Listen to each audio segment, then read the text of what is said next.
пожалуйста, можно и русский, и белорусский, Добрый и день, английский. шановний Андрій Іванович, глубоко поважаная спадарыня посол, поважаныя ўдзельнікі канференцыі, дорогие гости. Праблема захавання і развіцця нацыянальных моў карэнных народаў, развіцця моўнай разнастайнасці сёння надаецца вельмі важнае значэнне ў свеце. Сведчаннем гэта з'яўляюцца шматлікія форумы, якія рэгулярна праводзяцца аўтарытэтнымі міжнароднымі арганізацыямі. Неабходнасць захавання любой мовы свету абумоўлена тым вялікім гістарычным значэннем і той важнай ролю, якую адыгрывае мова ў фарміраванні этнасу і фарміраванні яго культуры. Мова кожнага народа з'яўляецца унікальным інструментам для разумення і апісання навакольнага асяроддзя, важным сродкам камунікацыі і перадачы ведаў. У мове захоўваецца сацыяльны і гістарычны вопыт народа. Мова кожнага народа выступае ў якасці фактара сацыялізацыі і сродку самаідэнтыфікацыі чалавека. Нягледзячы на гэта, па даных ЮНЕСКО, амаль палавіна моў свету сёння знаходзіцца на стадыі знікнення. Толькі па звестках за мінулае стагоддзя каля 600 моў знікла. На жаль, гэтыя працэсы інтэнсіўна адбываюцца і калі будуць працягвацца і надалей, то ў 21 стагоддзі па прагнозах спецыялістаў ЮНЕСКО ўжо ў сярэдзіне стагоддзя каля 50% тых моў, якія існуюць сёння, знікне, а к канцу 21 стагоддзя 90% моў можа знікнуць з лінгвістычнай карты свету. Акрамя таго, многія мовы свету страчваюць сваё значэнне, страчваюць сваё выкарыстанне ў такіх важных сферах грамадскага жыцця, як палітыка, культура, справаводства, сродкі масавай інфармацыі, бізнес, турызм і многіх іншых сферах. Да асноўных выклікаў сучаснасці адносяцца працэсы глобалізацыі, вынікам якіх з'яўляецца дамінаванне невялікай колькасці моў. І нават тыя мовы, якія з'яўляюцца дамінуючымі і шырока распаўсюджанымі ў свеце, яны таксама сёння знаходзяцца ў даволі складанай сітуацыі, паколькі адзначаецца негатыўны ўплыў на літаратурныя нормы, стылістычныя, граматычныя, арфаграфічныя. Гэта звязана з такімі з'явамі, як лібералізацыя адукацыі, актыўнае развіццё сацыяльных сетак, беспрэцэдэнтная дэмакратызацыя публічнай інфармацыйнай прасторы. На сёння ўзнікла прынцыпова новае інфармацыйнае асяроддзе, дзе няма аўтарытэтаў, норм і межаў самавыражэння. Страта нацыянальных моў вядзе не толькі да страты духоўнасці і духоўнай спадчыны, пераемнасці ў ведах, але і да страты сусветнай культурнай разнастайнасці. Это, в свою чаргу, сприяе нівелірванню самабытнасці і духоўнага пачатку як асобнай нацыянальнай супольнасці, так і кожнага індывіда. Лінгвістычная разнастайнасць – гэта рэсурс, які можа садзейнічаць стабільнасці і спрыяць паспяховаму развіццю грамадства. Не выпадкова, што праблема захавання і развіцця нацыянальных моў, нацыянальных культур, нацыянальных літаратур, духоўнай спадчыны народаў сёння набывае прыярытэтнае сусветнае значэнне. Сёння існуе вялікая колькасць міжнародных нарматыўных дакументаў па абароне моў і моўнай разнастайнасці. Пастаянныя форумы Арганізацыі Аб'яднаных Нацый праводзяцца і на якіх штогод спецыялісты выступаюць з рознымі ініцыятывамі ў адносінах да далейшай стратэгіі захавання і развіцця нацыянальных моў. Створаны сусветны атлас моў, дзякуючы якому можам даваць ацэнку сітуацыі з захаваннем і развіццём нацыянальных моў. Задачай агульнадзяржаўнай важнасці застаецца захаванне сваёй этнакультурнай самабытнасці як функцыянальна неабходнага кампанента грамадства. У адпаведнасці з курсам Рэспублікі Беларусь на ўмацаванне суверэнітэту краіны, дзяржаўная нацыянальная мова павінна быць не толькі сродкам камунікацыі, элементам культуры, сродкам захавання і перадачы сацыяльнага вопыту, сімвалам нацыянальнай свядомасці, але і неад'емным атрыбутам незалежнасці краіны, фактарам кансалідацыі і яднання беларускай нацыі, гарантам гуманітарнай бяспекі. Гэтыя палажэнні замацаваныя ў нядаўна прынятай і зацверджанай кіраўніком дзяржавы канцэпцыі інфармацыйнай бяспекі Рэспублікі Беларусь. Беларускай мове ў нашай краіне нададзены высокі статус дзяржаўнай мовы. які замацаваны ў асноўным законе Рэспублікі Беларусь, Канстытуцыі Рэспублікі Беларусь і ў законе аб мовах у Рэспубліцы Беларусь. У Нацыянальнай акадэміі навук Беларусі вядзецца вялікая работа па захаванні і развіцці нацыянальнай мовы, звязаная з даследаваннем і вяртаннем старажытных пісьмовых помнікаў 14-18 стагоддзя, з захаваннем народных беларускіх гаворак, са стандартызацыяй сучаснай беларускай літаратурнай мовы. Створана вялікая колькасць нарматыўных, фундаментальных, лексікаграфічных даведнікаў і граматыкаў, якія дазваляюць забяспечыць функцыянаванне беларускай мовы як высокаразвітай мовы, якая здольна абслугоўваць усе сферы грамадскага жыцця. Аднак у інстытуце мовазнаўства таксама праводзіцца работа па пашырэнні выкарыстання беларускай мовы ў кіберпрасторы, што з'яўляецца на сёння надзвычай важным. На сучасным этапе інстытут мовазнаўства імя Якуба Коласа сумесна з Нацыянальным цэнтрам правовой інфармацыі пры адміністрацыі прэзідэнта Рэспублікі Беларусь вядзе пераклад заканадаўчых актаў на беларускую мову, што з'яўляецца вельмі важным этапам у забеспячэнні развіцця нацыянальнай мовы. У перспектыве адным з галоўных перспектыўных напрамкаў бачыцца дасягненне парытэтнага выкарыстання беларускай і рускай мовы ва ўмовах дзяржаўнага білінгвізму Беларусі. На жаль, на сённяшні дзень нацыянальная мова яшчэ недастаткова прадстаўлена ў некаторых важных сферах, такіх як справаводства, сфера вышэйшай адукацыі, работы органаў дзяржаўнага кіравання. Поэтому для нас надзвычай важны міжнародны вопыт захавання і развіцця нацыянальных моў у тых краінах, дзе выкарыстоўваюцца дзве дзяржаўныя мовы і больш. Такія краіны, як Швейцарія, Канада, Бельгія, Великабританія і Фінляндыя. Па ініцыятыве пасольства Великабритании в Рэспубліцы Беларусь і Брытанскага інстытута міжнароднага і параўнальнага права сёння Нацыянальная акадэмія навук Беларусі, інстытут мовазнаўства імя Якуба Коласа праводзіць міжнародную навукова-практычную канферэнцыю «Праблемы і выклікі дзяржаўнага двухмоўя ў Беларусі». У канферэнцыі прымаюць удзел галоўны вучоны сакратар Нацыянальнай акадэміі навук Беларусі, член Савета Рэспублікі, Нацыянальнага сходу Рэспублікі Беларусь Андрей Иванович Иванец, посол Великобритании у Рэспубліцы Беларусь Жаклін Перкінс, депутат Палаты прадстаўнікоў Нацыянальнага сходу Рэспублікі Беларусь Валерій Варанецкі, які зараз на пасяджэнні, але крышку пазней будзе прымаць удзел у нашым пасяджэнні. Намеснік дырэктара Нацыянальнага цэнтра правовой інфармацыі пры адміністрацыі прэзідэнта Рэспублікі Беларусь Віктор Александрович Шаршун. Першы намеснік дырэктара па навуковай рабоце Цэнтра даследаванняў беларускай культуры, мовы і літаратуры Нацыянальнай акадэміі навук Беларусі акадэмік Александр Александрович Лукашанец. Акадэмік-сакратар аддзялення гуманітарных навук і мастацтваў, член-карэспандэнт Нацыянальнай акадэміі навук Беларусі Александр Александрович Коваленя. Прафесор Кембриджскага універсітэта Колін Уильямс. Прафесор Брытанскага інстытута міжнароднага і параўнальнага права Ярослав Крывой. Першы сакратар управлення Еўропы Міністэрства замежных спраў Рэспублікі Беларусь Павел Андреевич Люнькін. Намеснік дырэктара Нацыянальнага інстытута адукацыі Міністэрства адукацыі Рэспублікі Беларусь Ольга Владимировна Зеленко. Дырэктар Інстытута літаратуразнаўства імя Янкі Купалы Іван Васильевич Саверченко. Вядомы дыпламат у нашай краіне шчасны Владимир Егорович. А таксама прадстаўнікі органаў дзяржаўнага кіравання, навуковай грамадскасці, вышэйшых навучальных устаноў, грамадскіх аб'яднанняў і арганізацый. Зараз з вітальным словам да ўдзельнікаў канферэнцыі звернецца галоўны вучоны сакратар Нацыянальнай акадэміі навук Иванец Андрей Иванович. Калі ласка.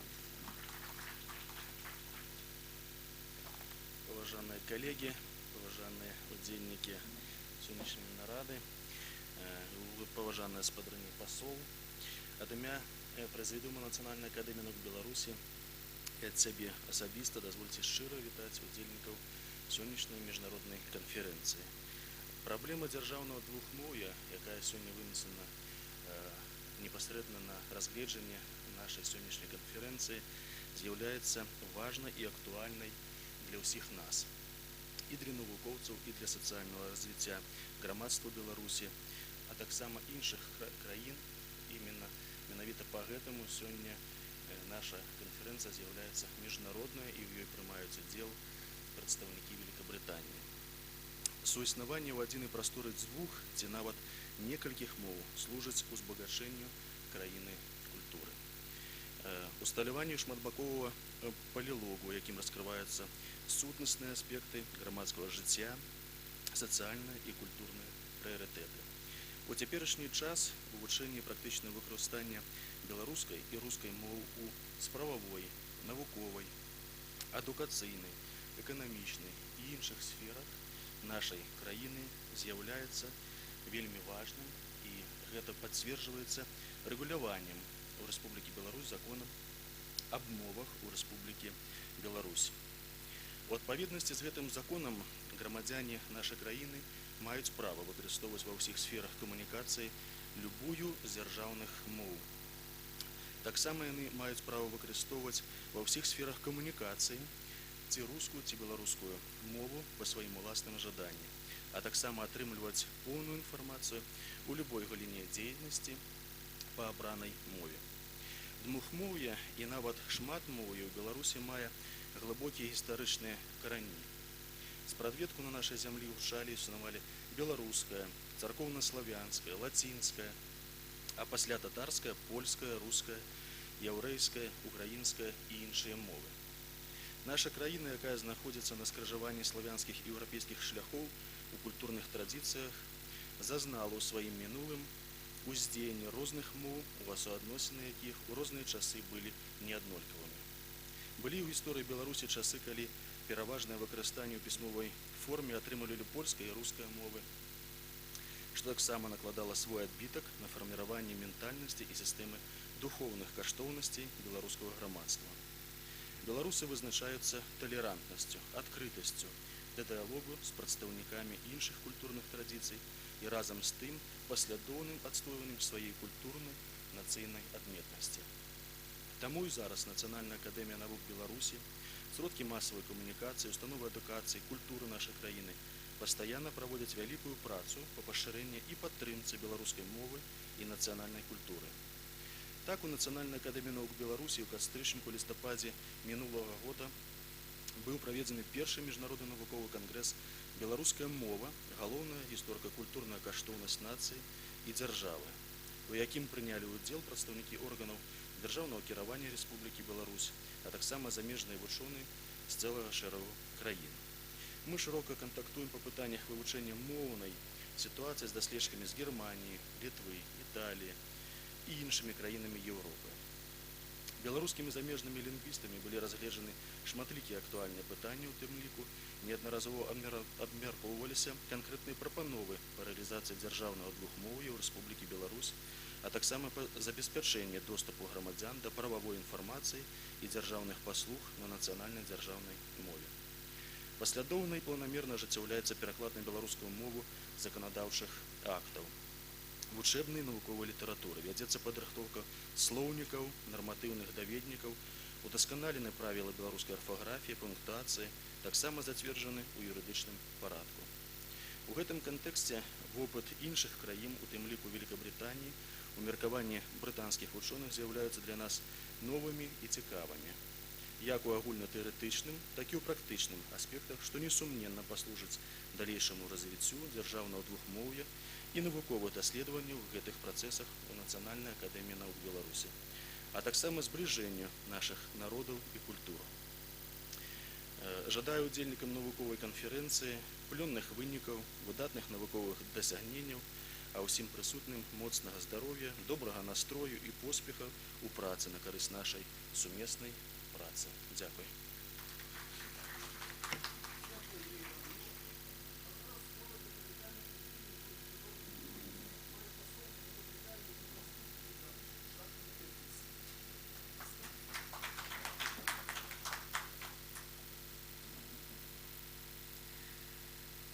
Доброй раніцы, дорогі гості.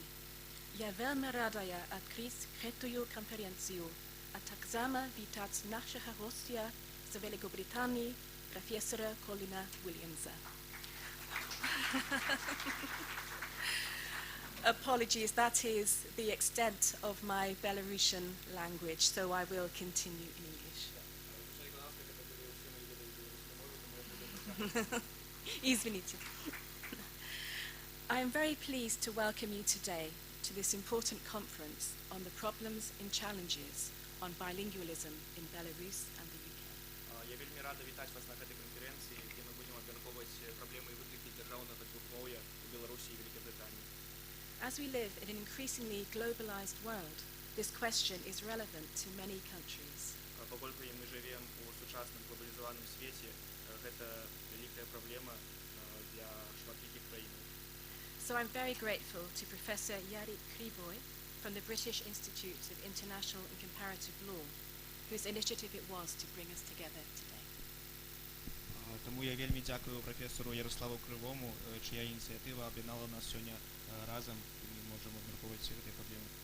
And I'm delighted to welcome Professor Colin Williams from Cambridge and Cardiff Universities, Так само приємно вітати тут професора Коліна Вільямса з Кембриджського і Кардівського університету.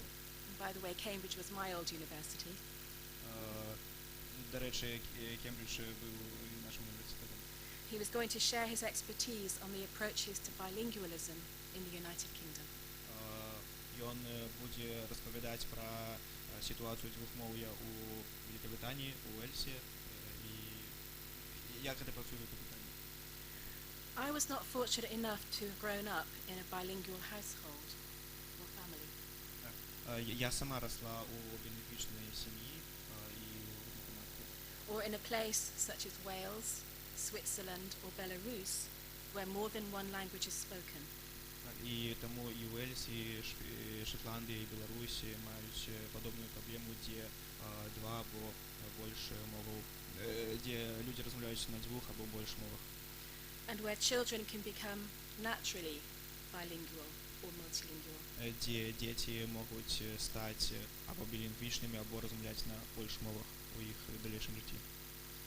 In fact, the part of Great Britain where I was born and grew up Частка Великобританії, де я народилася і виросла, did in the past have its own language. у минулому мала свою мову. Sadly, the last person who is thought to have had Cornish as her mother tongue Да, і опошній чоловік, який жив у цій частці Великобританії, розмовляв на Cornish.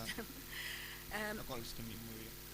She passed away over 200 years ago. 20 років тому я б не стала.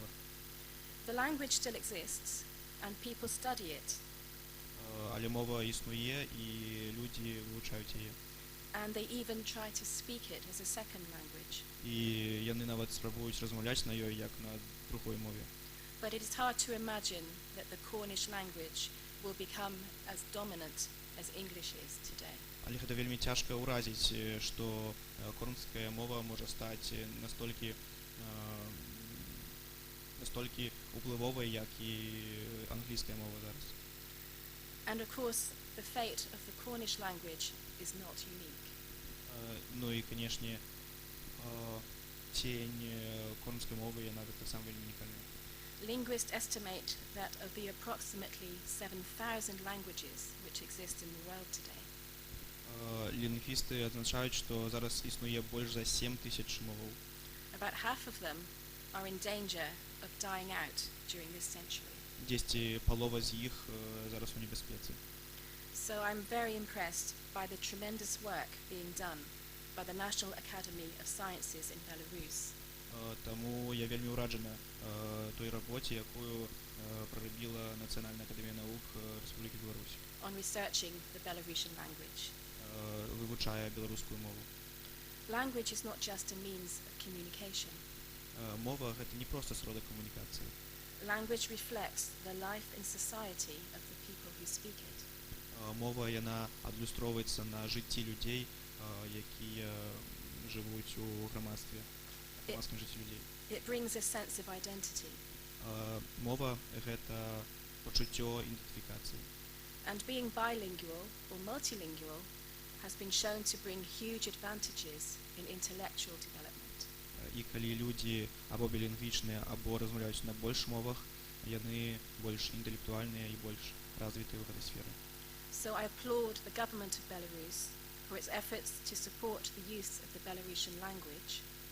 Таму мне вельмі прыемна, што беларускі ўрад падтрымлівае беларускую мову і не дае ёй знікнуць. And also those Belarusians, individuals and organizations who study, use and teach Belarusian in Belarus today. І таксама тыя людзі, тыя арганізацыі, якія падтрымліваюць беларускую мову, не даюць і дапамагаюць ёй існаваць і па гэты час. Bilingualism is not something that is nice to have. It is really important. Білінгвізм гэта не проста штосьці, што трэба мець, гэта вельмі важна, гэта больш важна. Which is why the British Embassy in Minsk is pleased and proud to be supporting this conference today. Таму брытанская амбасада ў Мінску ёй вельмі прыемна удзельнічаць у гэтай канферэнцыі. I hope that sharing experience on how bilingualism is dealt with in Belarus and the UK Я спадзяюся, што мы падзелімся досведам білінгвічнай сітуацыі як і ў Беларусі, так і ў Злучаным Каралеўстве. will expose new ideas and bring benefits to both countries. Мы пачуем новыя ідэі і, можа, падкрэслім нейкія пазітыўныя бокі на гэтай канферэнцыі. And I hope that discussions today will cover not only the problems and challenges of bilingualism, І я спадзяюся, што наша дыскусія сёння мы будзем абмяркоўваць не толькі праблемы і выклікі сітуацыі, but also the advantages and benefits. але і нейкія добрыя бакі і нейкія новыя ідэі, станоўчыя бакі для нашай сітуацыі. So many thanks to the organisers of today's event for enabling this important conversation. Вельмі дзякую арганізатарам гэтай канферэнцыі, што яны забяспечаць нас гэтай цудоўнай дыскусіяй. And of course to all of you for attending. І, канешне, усім вас за тое, што вы тут прысутнічаеце. I wish you all a successful and productive day. Я жадаю вам усім вельмі паспяховага дня. Thank you very much. Дзякуй вельмі. Thank you.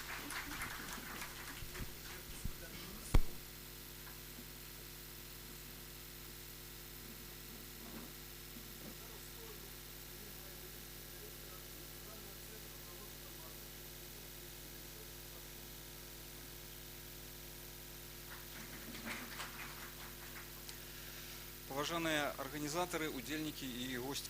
Тэматыка сённяшняга мерапрыемства прысвечана больш канкрэтным і надзённым пытанням, з неабходнасцю вырашэння якіх сутыкаюцца многія краіны, якія рэалізуюць прынцып шматмоўя ў дзяржаўным і грамадскім жыцці.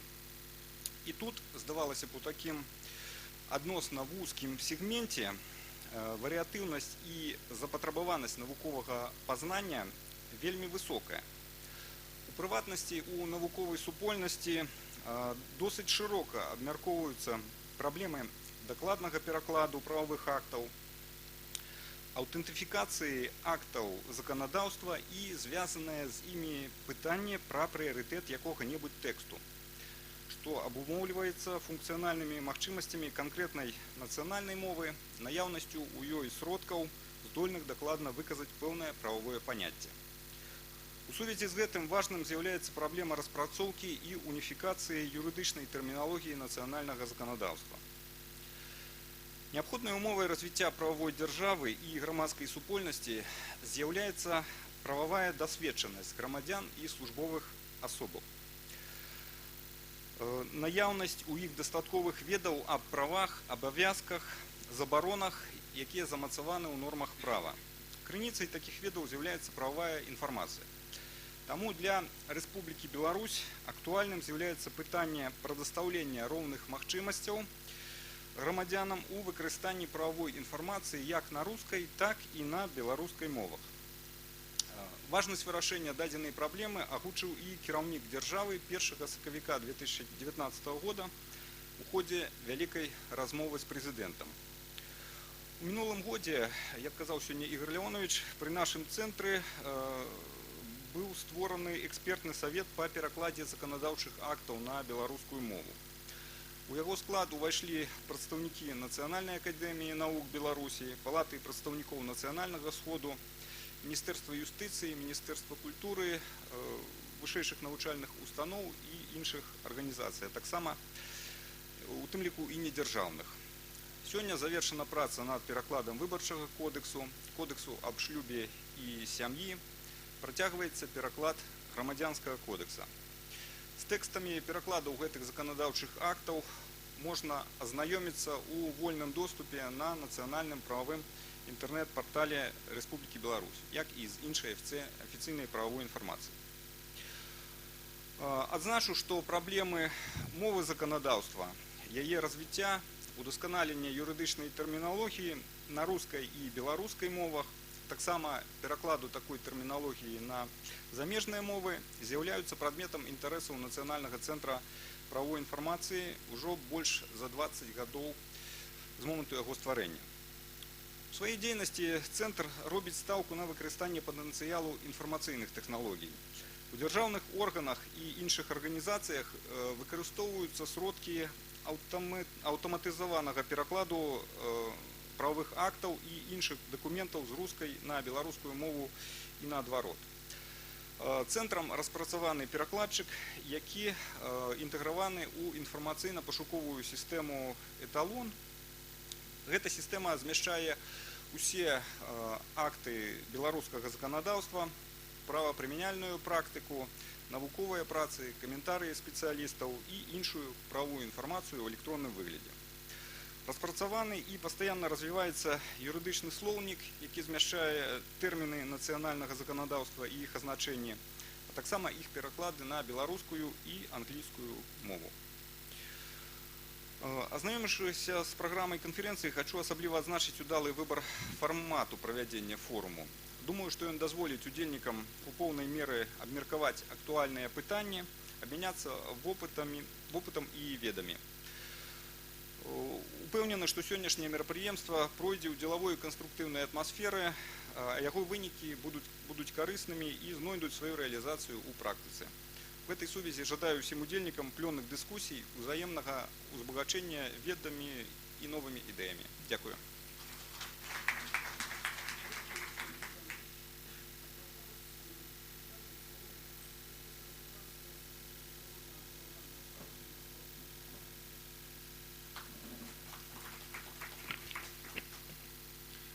Дякую вялікі, Ігор Лявонович. Thank you very much, Your Excellency.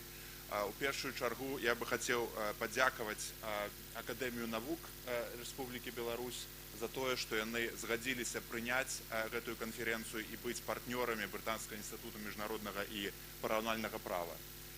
І падзякаваць таксама я хачу брытанскую амбасаду за тое, што яна згадзілася падтрымаць гэты праект і забяспечыла ўсім, што неабходна яе удзельнікаў і арганізатараў.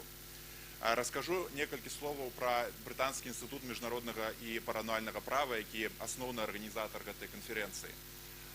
Тое, што мы робім, галоўным чынам гэта мы параўноўваем розныя сістэмы права і глядзім, у якой сістэме мы можам заняць нешта тое, што можа карысна спрацаваць для іншай краіны.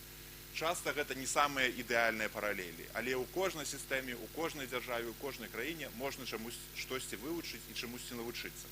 І якраз ідэя гэтай канферэнцыі ў тым, каб нам паглядзець, як мы можам выкарыстаць досвед Вялікай Брытаніі і ў прыватнасці адной з частак Вялікай Брытаніі, якая называецца Валія ці Уэльс, якая найбольш інавацыйна з пункту гледжання развіцця сваёй мовы. І валійская мова вельмі адрозніваецца ад англійскай мовы.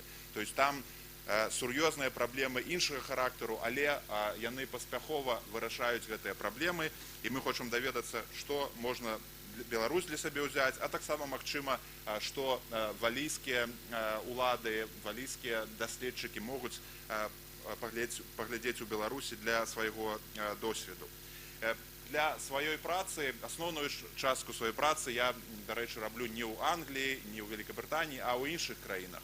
Недавно я скончыў адзін праект з Казахстанам, перад гэтым быў праект у Канадзе, і перад гэтым быў праект у Аб'яднаных Арабскіх Эміратах, і ва ўсіх гэтых краінах існуюць розныя мовы. І я заўважыў, што заўсёды, калі ідзеш на афіцыйныя нейкія падзеі, калі ёсць две афіцыйныя мовы, то заўсёды чыноўнікі будуць казаць спачатку на адной мове, нават фармальна, то есть прывітальна, цырыманіяльна, а потым яны пераключаюцца на іншую мову. Напрыклад, у Казахстане яны пачынаюць з казахскай мовы, потым пераключаюцца на рускую мову. У Францыі часта з французскай мовы, потым пераключаюцца на англійскую мову, для таго, каб паказаць, што гэта важна паважаць правы і інтарэсы ўсіх грамадзянаў краіны.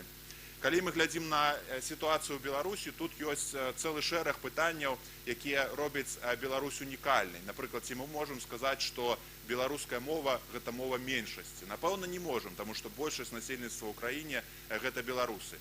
Аднак ёсць шэраг рэчаў, над якімі трэба працаваць для таго, каб палепшыць стан беларускай мовы. З іншага боку, ёсць сітуацыі, калі, скажам, чалавек, які не валодае беларускай мовай, прыязджае ў Беларусь, яму вельмі цяжка, напрыклад, знайсці дарогу ў метро. Напрыклад, станцыя «Усход» напісана, а чалавек не разумее, што такое «Усход». І таму таксама пытанне тут, ці ёсць гэта двухмоўе ці не. І некаторыя рэчы навукова абгрунтаваныя, некаторыя рэчы, в прынцыпе, інтуітыўна можна зразумець. Скажам, калі я іду ў Казахстане і звяртаюся па-руску, каб купіць штосьці, а мне адказваюць па-казахску, гэта не двухмоўе, хаця мы размаўляем на двух розных мовах. Але калі я звяртаюся па-руску, мне адказваюць па-руску, ці як звяртаюся па-казахску, мне звяртаюцца па-казахску. Вось гэта ўжо, на мой погляд, гэта ўжо двухмоўе. І калі ўзгадаць выказванне Александра Григоровича Лукашенка, якое ён зрабіў не так даўно, што калі мы згубім рускую мову, тады мы згубім розум. Калі мы згубім беларускую мову, тады мы згубім сэрца. І пасля гэтага я паглядзеў на прычыны смертнасці ў Беларусі. Насамрэч, праблемы з сэрцам, з крывапатокам – гэта асноўная праблема смертнасці ў Беларусі. І яшчэ адна цікавая паралель, што большасць тых людзей, якія пакутуюць на праблемы з сэрцам, яны не прымаюць ніякіх лекаў. То есть часта гэтая праблема якраз у руках людзей, і пытанне ў тым, які лек знайсці, якімі метадамі можна вырашаць гэтую праблему. І метады могуць быць вельмі розныя. Напрыклад, недавно на Фейсбуку хадзіў фотаздымак працоўнага кодекса 22-го году, здаецца, у якім было напісана, што калі працаўнік не хоча наведваць курсы беларускай мовы, вывучаць беларускую мову, яго можна звольніць. Ну, такія ўжо метады савецкія ў нашыя часы не прымяняюцца, але гэта таксама адзін з метадаў, які прымяняўся ў мінулым. Зараз усё гэта робіцца значна больш мякка, і для таго, каб паважаць інтарэсы ўсіх людзей, незалежнасці ці яны хочуць размаўляць на рускай мове ці на беларускай мове. То есть галоўная мэта канферэнцыі, я спадзяюся, што гэта першая канферэнцыя, але не апошняя канферэнцыя, гэта спрабаваць знайсці тыя метады, прапанаваць пэўныя метады для прадстаўнікоў дзяржаўных установаў, для прадстаўнікоў навуковай супольнасці, якія потым можна укараняць у Беларусі. І вам была раздадзена такі невялічкі аркуш паперы, на якім мы паспрабавалі параўнаць сістэму ў Беларусі з сістэмай у Уэльсе. Гэта нідзе пакуль не апублікавана, таму што некаторыя рэчы там вельмі спрэчныя, некаторыя рэчы мне ўжо сказалі, што ў Беларусі робяцца, але гэта пачатак дыскусіі і пачатак выпрацоўкі тых метадаў, тых лекаў, якія, магчыма, мы можам выкарыстоўваць у будучыні для таго, каб захаваць беларускую мову, узмацніць беларускую мову, а таксама для таго, каб узмацніць і захаваць беларускую дзяржаву і незалежнасць беларускай дзяржавы. Апроч таго, што я працую ў брытанскім інстытуце міжнароднага і параўнальнага права, таксама жывучы ў Лондоне, я з'яўляюся актыўным дзеячам беларускай дыяспары, і не шмат, але некаторыя з вас таксама наведвалі бібліятэку Скарыны і музей у Лондоне. Таксама мы выдаем часопіс беларускіх даследаванняў The Journal of Belarusian Studies на англійскай мове, які ўключаны ў базу дадзеных Scopus, у розныя іншыя базы дадзеных. І з гэтага году ён будзе выдавацца выдавецтвам Брил, адным са старэйшых выдавецтваў Еўропы. Я хочу перадаць 3 асобнікі гэтага часопіса для бібліятэкі Акадэміі навук. То есть гэта только одна частка з той працы, якую беларуская дыяспора робіць, і я ведаю, што Міністэрства замежных справаў таксама ў гэтым накірунку спрабуе працаваць, каб задзейнічаць не толькі беларусаў, якія жывуць унутры краіны, але таксама па-за яе межамі для розных мэтаў, у тым ліку для таго, каб забяспечыць сапраўднае двухмоўе ў Беларусі.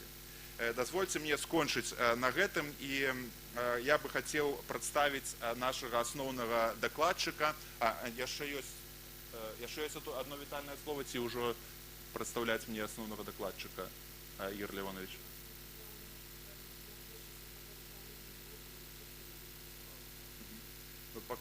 Так.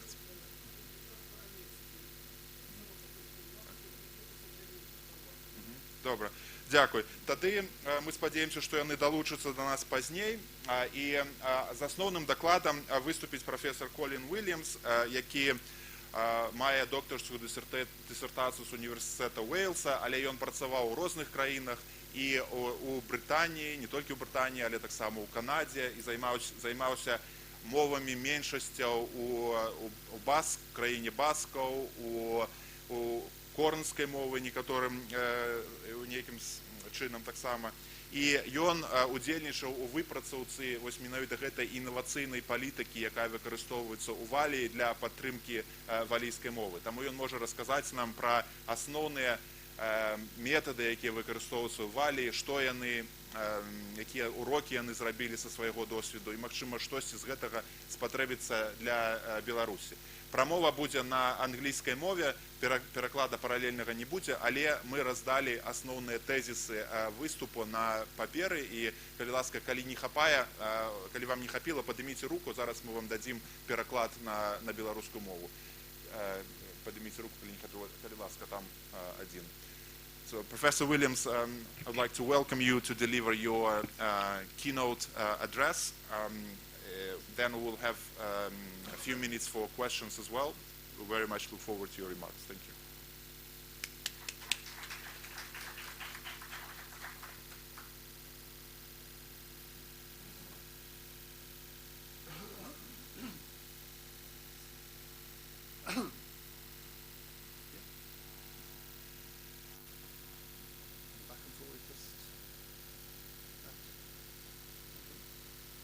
Right, wel, bore da gyfeillion, dwi'n hynod o falch I fod yma ac I siarad ar rhan Cymru. Dyma'r tro cyntaf I fod yn Minsk ac yn Belarus. It's not a Belarusian dialect, you understand that? It's my home language, Welsh. One of the oldest languages of Europe, spoken long before the Romans invaded the United Kingdom, or Brexit land, as we now call it. I'm delighted to be here. I want to thank my hosts, in particular this man who persuaded me to come, the British Embassy, of course, and the National Academy of Science, and most importantly, BLEP, without whose interpreting for me and translating, I wouldn't have understood much that was going on. So he is a good example of multilingualism in action. One of the things I want to try and do is to start with a very broad perspective and then narrow down to one case, the only case in Britain of official bilingualism, and then expand outwards to some general issues. And because I know a little bit about your situation, there's a subtext. I'm not a politician, I'm an academic, but for 20 years I was the government language strategist, devising plans, innovation, radical ideas to promote minority languages in Britain. So I understand that although we are talking about scientific issues, deep down it's about power, it's about politics, it's about decision making, and it's about your trajectory for the future. Where do you want to be in your grandchildren's lifetime? What sort of society do you want? And if you want a certain type of society, you start building now. You have to build up capacity, not just pass laws. So much of my commentary will be about my own country, but there are messages for you from what I understand of your situation. So let me say some things about the United Kingdom. Although it is not officially a multilingual state, millions upon millions of people in Britain are multilingual. They may have English as their working language, but their home language may be French or Spanish or Russian or Arabic or Gujarati or Chinese or Hindi or Bahasa Malay. Britain is a hugely multilingual, multicultural country. But the dominant world language, English, is not an official language in Britain. It doesn't need to be, because functionally it is dominant. Official languages like French in Canada or Welsh in the United Kingdom need their official status to protect them. If they weren't in danger of disappearing or of declining, they wouldn't need protection. So one of the common themes I want to talk about today is the promotion, the protection, and the regulation of language, and using Britain and then Wales as my examples.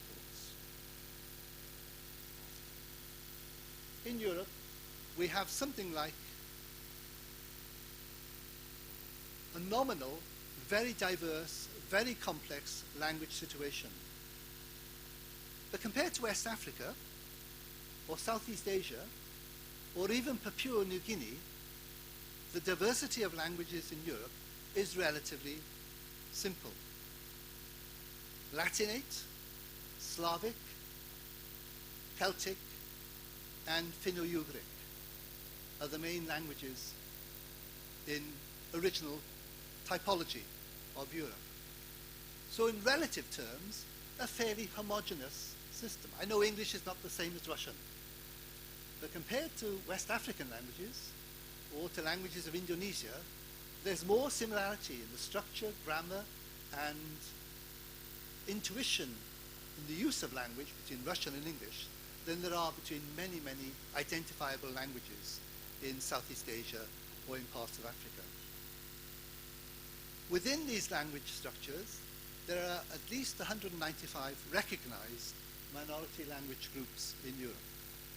These aren't necessarily recognized by their own governments, but they're recognized in international agencies. And at the end of my summary in Belarusian, I've given you some agencies and some websites that you can look at if you want to read more about the voluntary and the regional government attempts to promote minority languages. In terms of function and demographic power, English is the world's #1 language, Chinese is second. But in terms of Europe, this is the hierarchy we have. A functional language, lingua franca, is lingua anglia today. Most of the international relations done in Western Europe, certainly, is done primarily through English. Then below that we have the major state languages of Europe: French, Spanish, German, Russian, Italian, etc. And then smaller state languages, those that are spoken by less than 20 million people, such as Dutch, Danish, Greek. Even Danish or Norwegian is in slight danger of losing its hegemony, because things like universities, scientific production, international relations, business, commerce, security, and information space is increasingly in languages other than Danish or Norwegian or Swedish. Jag kan inte tala svenska. But even Swedish is beginning to lose its power, because not all domains are used for all functions. English, and to a less extent French and German, are increasingly invading these nominal sovereign languages. Then below these state languages, we have the smaller minority languages, the regional national languages: Basque, Frisian, Catalan, Welsh. They're not all small. There are 10.11 million Catalan speakers in Catalonia, in Valencia, and in parts of Andorra. So more people speak Catalan than speak Swedish. And yet it's considered to be a minority language. Better to call it a minoritized language, because it doesn't have the power of the state behind it. Although, as you're aware, many in Catalonia today want to try and separate from the Spanish state for all sorts of reasons, economic, linguistic, political, historical. And then underlying all this throughout Europe, we have immigrant minority languages. Those that either come as a result of imperialism, German, British, Italian, French imperialism, like Arabic, or those which are, because of migration and economic employment, allowing citizens from one state to migrate for economic reasons to another. Turkish would be this example with Gastarbeiters in Germany. We have Somali, Kurdish, Afghan, Ethiopian, Nigerian, Chinese, all sorts of migrant languages represented in Europe, mainly in the larger multilingual cities, Frankfurt, London, Madrid, Paris, etc. So there's already a hierarchy. And so in Britain, bilingualism is a very common feature, particularly for those involved in the public sector. So if you're a doctor or a nurse in a major hospital in London, you're likely to come across 190 different languages of patients who present themselves to the hospital. And for those who don't understand English, then there are cultural interpreters employed by the National Health Service to translate. So many people in Britain earn their living through translation, through interpreting, through being go-betweens between a minority speaker and the majority host society.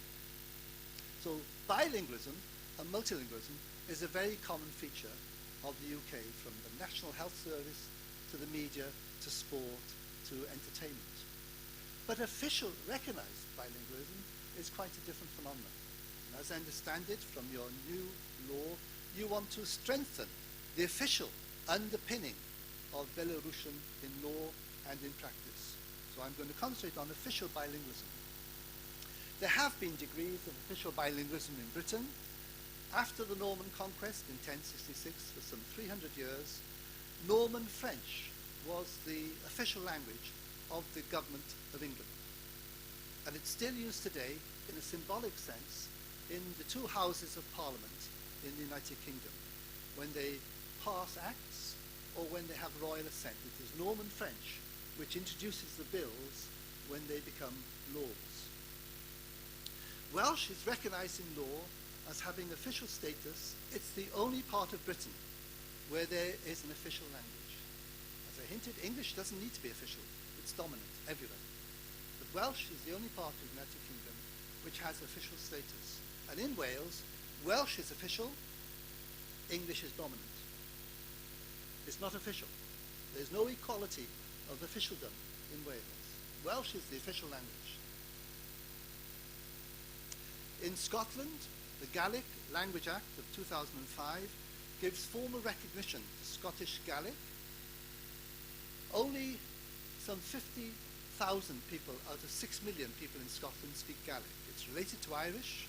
It came to Britain with the Saints from Ireland in the 6th century, and it's dominant in the north and the west of Scotland. As you may have heard on the news, this Saturday, the Northern Ireland government met for the first time in 3 years, and one of the first things the Sinn Féin, the Nationalist Party of Northern Ireland, did was to make pronouncements in Irish in the Parliament.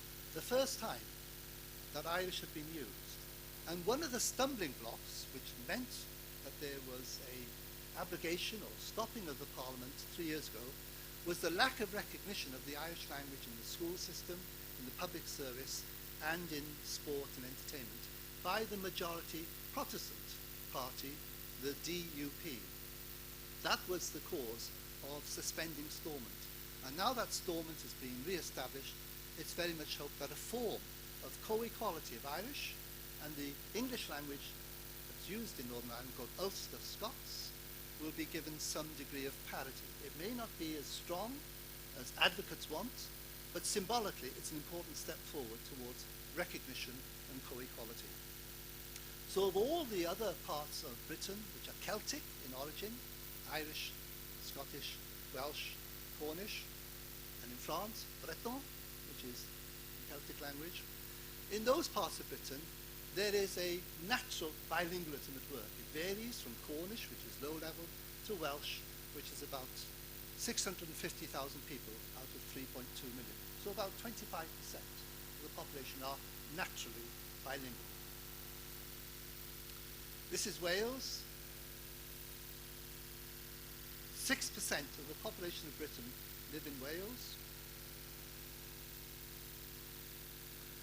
And its history is one of conquest and control from the Norman period onwards.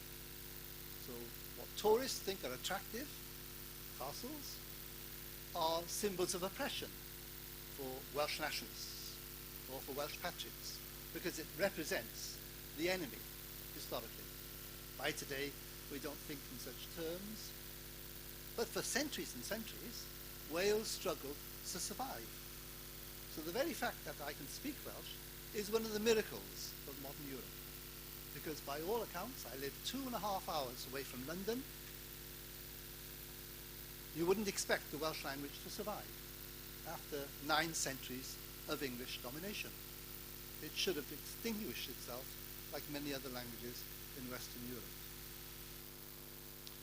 Anglicization is the process, like Russification, of a dominant language overpowering a second language. And in 1284, Wales was incorporated by conquest into England and annexed and written out of history, effectively.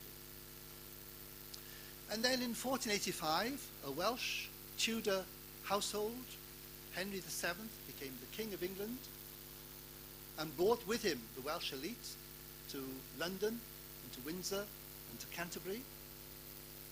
And in 1536 and 1542, formally incorporated Wales into England as an act of union.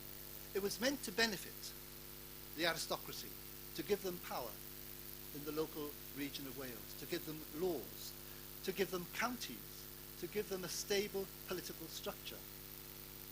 But one of the consequences of incorporation was a denial of the use of the Welsh language. So from 1536 until 1967, Welsh was an illegal language in Wales. Unofficial, not to be used in public space. The only space in which the language was allowed to be used was Christianity. Because in 1588 and in 1620, Queen Elizabeth ordered the translation of the whole of the Bible into Welsh and instructed the local priests, who were Protestant, of course, fearful of Catholic incursion from Ireland and Spain and France, instructed the local people to be taught to read the Bible so as to secure Protestantism in the new English state. So from a very early stage, from the 17th century onwards, the Welsh peasantry was literate in scripture and in hymns and in catechisms, which reinforced the language because the elegance of the translation of the Bible gave a standardized form to Welsh from 1620 onwards. And that Welsh, although it's been modernized, is readily understandable today. So in many ways, the Tudors denied the Welsh language and then 60 years later saved the Welsh language by translating the Bible, and through the church system introduced literacy, which of course led to literature, culture, political discourse, and historical recovery of the language. Then in the 19th century, as you know, the whole of the United Kingdom was industrialized, railways, coal, iron, steel, tin plate works, shipping, the growth of the British Empire. And next to the north of England and central Scotland, industrial South Wales saw the largest net migration of any European country from 1850 to 1914. 1.5 million people moved into South Wales from the rest of Britain, from France, from Germany, from Italy, to develop these big industries. And industrialization also saved the Welsh language, because unlike the Scots and the Irish, who moved to North America or to Australia or to Argentina, the Welsh relocated within their own country because there was economic advantage from railway development, from port development, from coal development. And the industrial process in Wales gave the Welsh language a new economic rationale. Up until 1900, the majority of the people spoke only Welsh, and the middle class spoke English. Then the last significant development is in 1965, the Welsh office, like the Scottish office, was given governmental responsibility for certain functions in Wales, and the Secretary of State for Wales and for Scotland and for Northern Ireland was created to sit in the UK cabinet. And so there was a recognition at last that Wales was a separate territorial entity. Sadly, the 20th century was a century of decline for the Welsh language. The first census was taken in 1871, and you can see as we go through the graph that by 2001, from over 1 million speakers at the beginning of the 100 years, down to about 620,000 out of 3.1 million. The current figure is about 652,000 of our speakers out of 3.4 million. So roughly 23% claim to be able to speak Welsh. In terms of legislation, there's been a gradual support for the protection of Welsh by UK parliamentary legislation. In 1942, during the middle of the Second World War, a Welsh Courts Act was passed which allowed witnesses to present their evidence only in Welsh. Of course, that meant that law clerks, judges, and the whole legal profession had to understand what was going on when individuals presented themselves and spoke in Welsh courts. In 1967, a symbolic Welsh Language Act was passed by the UK government to give status, not official recognition, but status to the Welsh language. And what that had done was catching up with what local government, schools, television, universities were already doing, functioning to a large extent bilingually. Then in 1988, the Education Reform Act presented a national curriculum in England and the same sort of national curriculum in Wales, but for the first time ever in its history, the Welsh language was part of the core curriculum.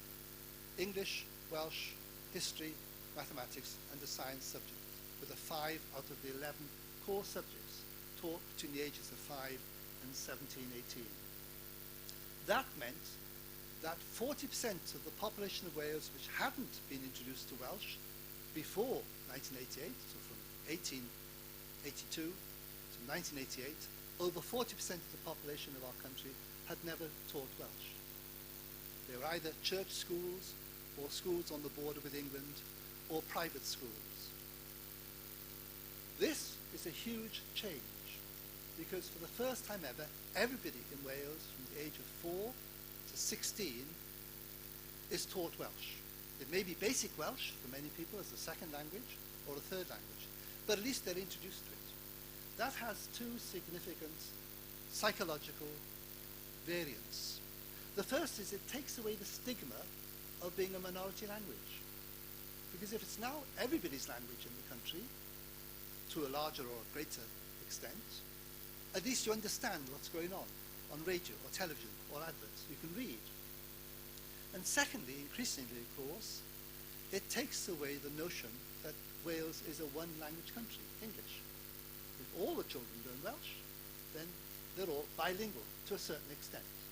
And the task of the government and others is to translate this basic skill into a lived reality, into usage, so that the language grows and the people become more confident. Then in 1993, a more thoroughgoing Welsh Language Act was passed. I'll talk more about that in a minute. And then in 1998, a Government of Wales Act was passed, which created a parliament in Wales for the first time since 1282. The same sort of act restored the Scottish Parliament to Edinburgh and gave a National Assembly to Northern Ireland. Then in 2006, the Government of Wales Act changed the Parliament from being a secondary legislative parliament, which was allowed to pass secondary laws from London, into a primary legislative parliament, which meant it could provide different laws from England. And one of the first things this new parliament did was to strengthen the Welsh language. In a British context, the Welsh language is marginal. It means nothing to the UK Parliament. It's an interest, but it's not significant. In a Welsh parliament, it's one of the most important features of society. And whether you're Welsh speaking or not, it's now considered to be not a minority, specialist interest, but a public good, like sanitation, or health, or roads, or taxes, or aircraft manufacturing. It's something that everybody can buy into because it's part of our society. That is a huge political and psychological change, because it's now no longer seen as them and us, but us together, we together. It's everybody's language if they buy into it. Now, a generation ago, we would have been talking about bilingualism only in Britain, but throughout Europe, as you know, we now talk about multilingual education. And last week, the Welsh Government sought to introduce for the first time ever Chinese into selected schools in Wales. It's going to be a hard task, because most Welsh children don't speak Spanish or Italian or German or Russian, let alone Chinese. But for international global trade, the Welsh Government wants a certain number of children in Wales at the age of 11 to learn Mandarin Chinese so they can become ambassadors, diplomats, politicians, and more importantly perhaps, commercial entrepreneurs to deal with the huge mega strategic development of China as the global power of the next half of our century. And so these changes from bilingual to multilingual are due to four trends. The development of modern languages in education in Britain, the hegemonic growth of English and other languages of wider circulation, the emergence of minority languages pushing at diversity and integrity and complexity, and the decline of classical languages in formal education, such as Greek and Latin. When I was a schoolboy, we had to learn Latin, and when my father was a schoolboy, he had to learn Latin and Greek. Now, hardly any child in Britain learns Greek, unless they go to a very important public school, private public school, that is. So the benefits of bilingual or multilingual education are relatively obvious. The first speaker today talked about that, so I won't repeat that, but you can see, basically, the more languages you have at your disposal, the more power you have as an individual. Not power to overlord it over others, but to choose for yourself your own personal and family choices. So it's fairly obvious that learning languages, not to be a linguist now, but learning languages so as to use them, strengthens you as an individual, and by definition strengthens you as a country. In Wales, the language struggle went through a common feature typical of most West European countries. Idealism, romantic poets and others had a view of where the language should go. Then protests in the 60s and 70s of students demanding language rights. Then legitimacy in the 80s, where public administration, television is important.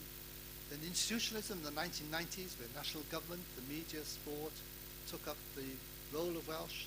And today it's now nearly normalized as a bilingual feature of society. Typically, most promotion efforts come from below, from parents, from students, from civil society, protesting against the lack of recognition. And increasingly, the three pillars of reproduction, home, community, and education, are now changing places. In the early part of the revival, it was the home which produced the language. By today, it's mass education which produces the language. It has its own implications. For many people, it's producing a second language, not a first language, because their own parents don't speak Welsh. And so it's very much an act of faith, gifting your child to the school. In the 1950s, there were early educational experiments, mainly in English areas, not in Welsh-speaking areas. In the 1960s, there were secondary schools established. Today, there are strong forms of bilingual education and curricular development in universities, teacher training. There's also, as you might expect, resistance to bilingualism from the dominant, unilingual 80% of the majority who don't speak Welsh and think it's special pleading or a minority nationalist program. But the majority are important. It's from the majority that new children come. It's from the majority that voters and taxpayers come. it's from the majority that new speakers of Welsh will come as adults. So understanding the majority's perspective is vital for language planners. The growth in the education system from 1 to 448 schools, and in secondary schools from 1 to 53. I went to the first school. I was the first child of 23 children to be educated entirely through Welsh in history. You can see that the numbers have doubled in about one generation.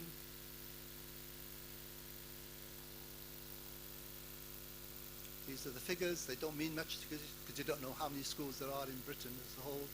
But basically, about 40% of children in Wales now attend bilingual schools. But it's inconsistent. There's a lack of continuity, a lack of planning.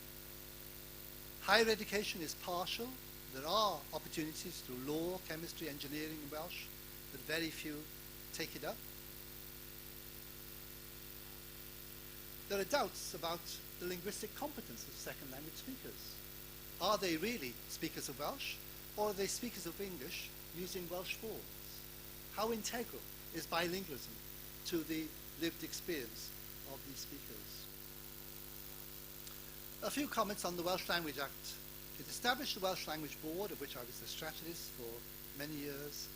It placed a public duty on the sector of local government, hospitals, universities, to treat Welsh and English on an equal basis by means of agreed schemes, very detailed language planning schemes, of which there are now over 540, which cover the whole aspect of life in Wales. And you as a citizen can read these schemes, and if the local government or the hospital or the university or the breast cancer clinic doesn't uphold this scheme, you can complain to a language commissioner who will investigate and uphold these schemes.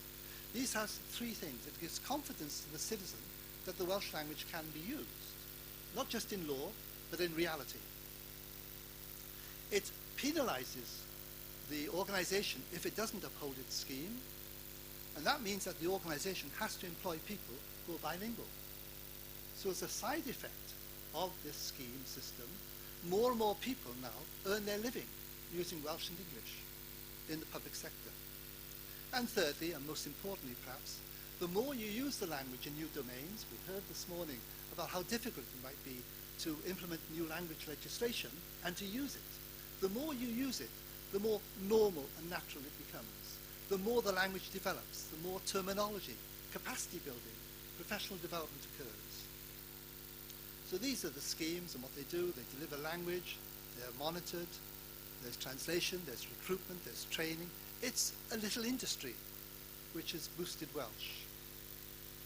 I'll go through some of these things quickly. Even the British Government Department uses these schemes by law. The Home Office, the Central Office of Information, the Prison Service, these are UK government departments that operate in Wales, are obliged by law to use the Welsh language efficiently. Let's go through some other aspects. Okay. Well, I'll just talk about one important message.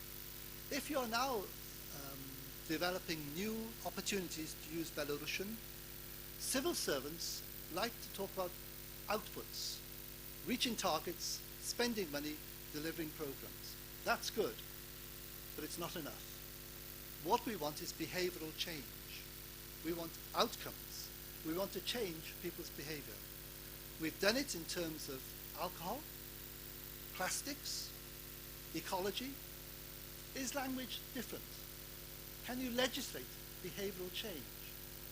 No, you can't.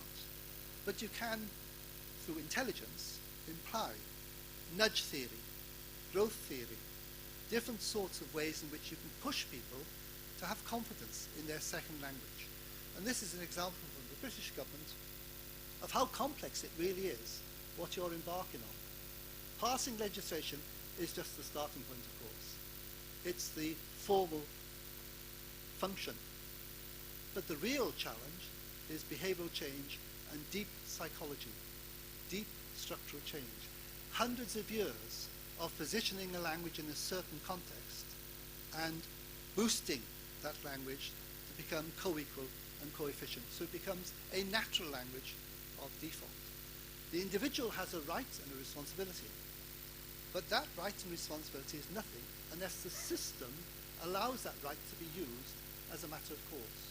Otherwise, rational people will switch to the dominant language of course. It's more efficient, it's less embarrassing, it's more functional. So the important message, of course, for your program to recover the full use of Belarusian is not to be content with outputs and targets and spending and government programs, but to also operate in civil society to boost behavioral change and outcomes.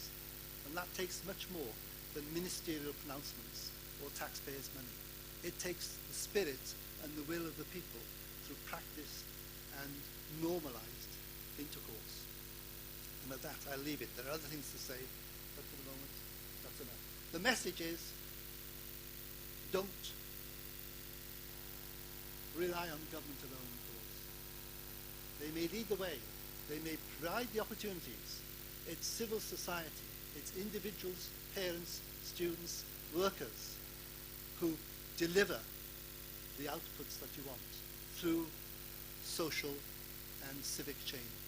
And if there's any message from Wales, it's that it's gone from being nominally a dead language when I was born to an exciting, thriving, and thoroughgoing, functional, instrumental, and professional language of civil society for a large proportion of the population.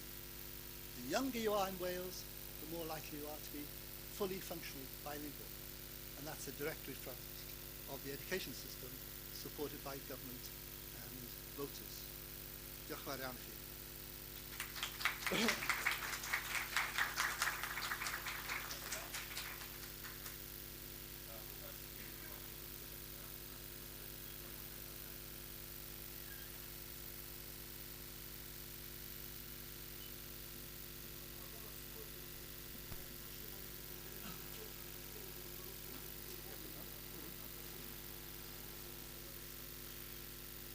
Шановне господарство, поважаныя калегі, ladies and gentlemen, я вельмі рад, што сёння ў нашай Нацыянальнай акадэміі навук праводзіцца такая канферэнцыя, прысвечаная праблемам двухмоўя. Гэта вельмі важна, таму што гэта вельмі важная і актуальная сфера жыцця нашага беларускага грамадства і вывучэнне вопыту іншых краін, у прыватнасці Вялікабрытаніі, будзе для нас карысны дзеля гарманізацыі моўнай сферы жыцця ў нашай краіне. Свой доклад я назвал таким чином «Шляхи гармонизации моўнай сферы у Республицы Беларусь». И на протягу отведенного мне часу я паспрабую поделиться своими меркаваннями, своими думками адносна асаблівасцей и характеру моўнай ситуации у нашей краине, проблем выкарыстання дзяржаўнай мовы, беларускай дзяржаўнай мовы ў тых сферах, у якіх яна павінна выкарыстоўвацца як дзяржаўная мова, і выкажу свае меркаванні адносна шляхоў пашырэння свае меркаванні адносна шляхоў вырашэння тых моўных праблем, якія сёння існуюць у нашай краіне. Шановныя калегі, справа ўся ў тым, і вы гэта добра ведаеце, што праблемы урэгулявання моўнай сферы жыцця грамадства ў першую чаргу адносяцца да полінацыянальных і полілінгвальных соцыумаў, таму што ў аднанацыянальных калектывах такія праблемы фактычна не ўзнікаюць.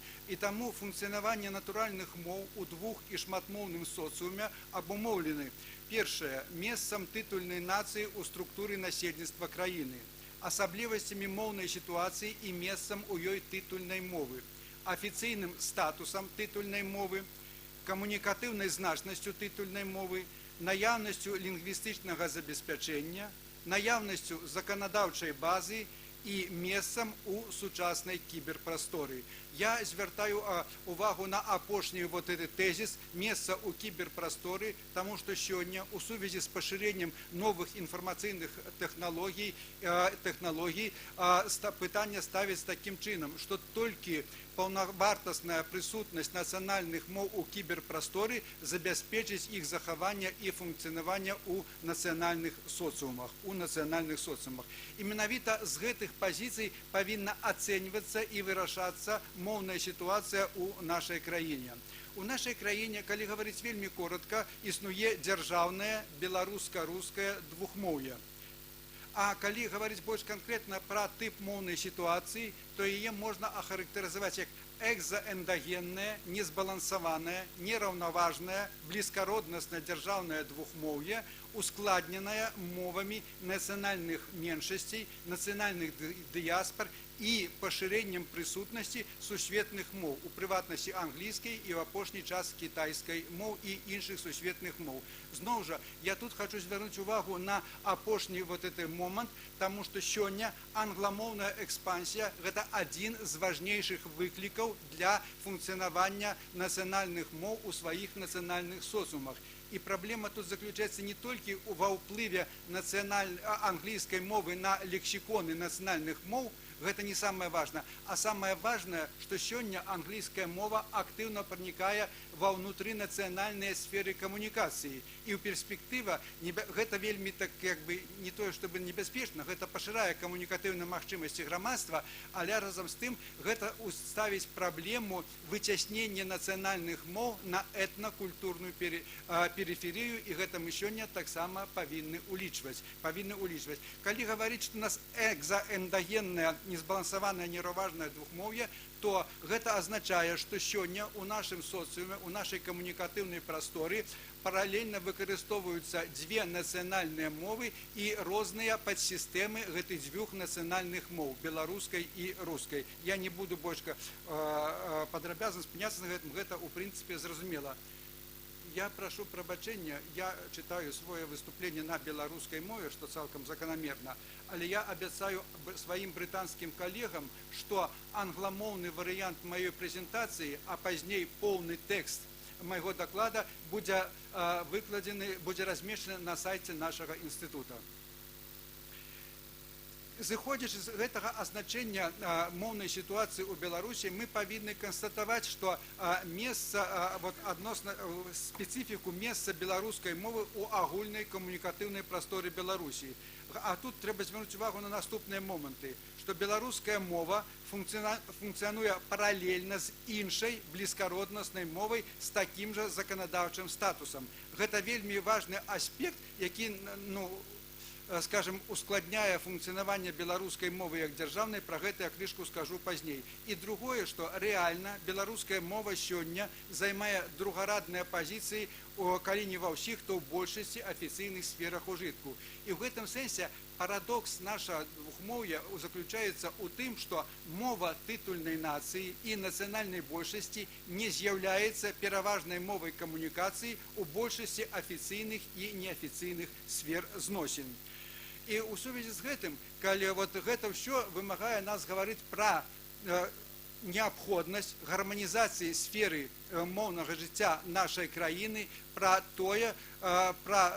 выпрацоўку шэрагу тых мерапрыемстваў і мер, якія дазволяць нацыянальнай беларускай мове, тытульнай мове нашай нацыі заняць тое месца ў камунікатыўнай прасторы нашага грамадства і ў афіцыйных сферах ужытку, якое яна павінна займаць як дзяржаўная мова краіны.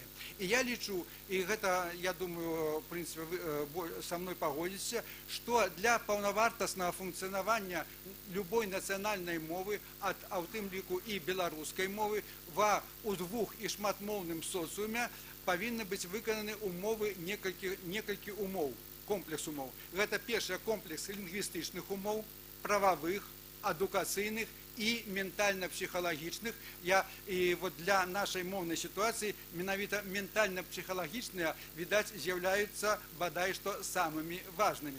Калі гаварыць пра лінгвістычныя умовы, якія забяспечваюць функцыянаванне нацыянальнай мовы як дзяржаўнай, то тут трэба гаварыць пра ўзровень развіцця сістэмы мовы, пра наяўнасць тэарэтычнай базы, пра наяўнасць факталагічнай базы і пра устойлівую пісьмовую традыцыю. Усё гэта неабходна для таго, каб нацыянальная мова абслугоўвала ўсе камунікатыўныя патрэбы сучаснага грамадства і выкарыстоўвалася ў вуснай і пісьмовай форме, асабліва ў афіцыйных сферах ужытку.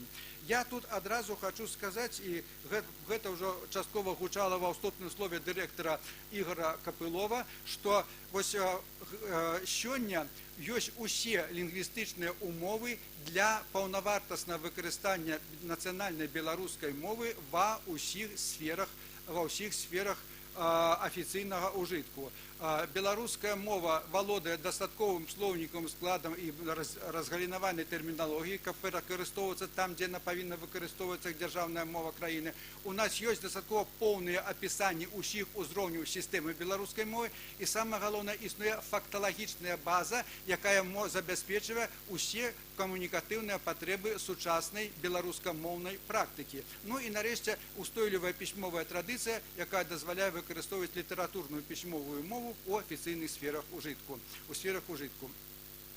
Наступнае гэта прававыя умовы. Я ўжо сказаў, што звычайна праблема прававога урэгулявання выкарыстання нацыянальных моў узнікае ў двух і шматмоўных грамадствах. І пагэтаму у гэтых сітуацыях узнікае праблема наяўнасці моўнага заканадаўства, якое забяспечвае выкарыстанне паўнацэнных нацыянальных моў, уключае прававую кампетэнцыю грамадзян, што вельмі важна для нашага грамадства, і адпаведнасць нацыянальнага моўнага заканадаўства міжнародным стандартам у моўнай сферы. На сённяшні дзень, зноў жа, мы можам гаварыць пра тое, што ў нас існуе распрацавана моўнае заканадаўства, якое дазваляе нацыянальнай беларускай мове нацыянальнай большасці і мове тытульнай нацыі паўнавартасна выкарыстоўвацца ва ўсіх асноўных афіцыйных сферах ужытку, дзе павінна выкарыстоўвацца дзяржаўная мова. Але праблема заключаецца ў тым, што заключаецца ў нястрогім выкананні гэтага існуючага заканадаўства. Больш таго, сёння ў нас існуе праблема прававой кампетэнцыі грамадзян. Гэта значыць, што грамадзяне павінны ведаць свае правы ў моўнай сферы і умець іх адстойваць. І, нарэшце, адпаведнасць нацыянальнага моўнага заканадаўства міжнародным стандартам. Гэта праблема вельмі важная, я думаю, яна будзе абмяркоўвацца. Праблема у гэтым заключаецца парадокс дзяржаўнага статусу мовы. Таму што дзяржаўная мова не можа атрымаць тых мер падтрымкі, якія павінны атрымліваць мовы нацыянальных меншасцей. І ў сённяшняй нашай моўнай сітуацыі, калі ў пэўных параметрах выкарыстання беларускай мовы адпавядае мове нацыянальнай меншасці, яна не можа атрымаць тых мер дзяржаўнай падтрымкі, як атрымліваюць мовы нацыянальных меншасць менавіта са свайго статусу дзяржаўнай мовы. Гэта праблемы, якія трэба звяртаць увагу, абмяркоўваць і вырашаць. Адукацыйныя аспекты. Гэта базіруецца на асноўных прынцыпах дзяржаўнага двухмоўя, я іх назову крышку пазней, а сёння сярод адукацыйных аспектаў сёння вельмі важным з'яўляюцца задачы фарміравання беларускай моўнай кампетэнцыі грамадства і кожнага асобнага грамадзяніна і наяўнасць выканання такой умовы, як абавязковая дастатковая моўная кампетэнцыя службовых асоб. У нашай сітуацыі гэта двухмоўная кампетэнцыя, а калі гаварыць больш дакладна, беларуска-моўная кампетэнцыя службовых асоб усіх узроўняў органаў дзяржаўнага кіравання. Гэта галоўная задача дзяржаўнай сістэмы адукацыі, таму што дзяржаўная сістэма адукацыі сёння дае сістэмныя веды па беларускай мове, але галоўная задача ў тым, каб гэтыя веды былі настолькі дастатковымі, каб кожны будучы дарослы грамадзянін мог свабодна выбіраць мову карыстання і свабодна ёю карыстацца ў сваёй дзейнасці. І нарэшце я пераходжу да да комплекса умоў ментальна-псіхалагічнага парадку. Гэта праблема на сённяшні дзень, відаць, з'яўляецца адной з найбольш важных і актуальных для моўнага жыцця нашага грамадства, але на яе не заўсёды звяртаецца належная ўвага. А сярод ментальна-псіхалагічных умоў я выдзяляю наступныя. Першае – усведамленне важнасці і прыярытэтнасці беларускай мовы ў сферы нацыянальнай камунікацыі. Фарміраванне нацыянальнага беларускамоўнага этнацэнтрызму. Тут я маю на ўвазе, што мы павінны адносіцца да беларускай мовы як да самадастатковай сістэмы камунікацыі, не звяртаючы ўвагу, наколькі яна падобна ці не падобна на суседнія блізкародныя славянскія мовы.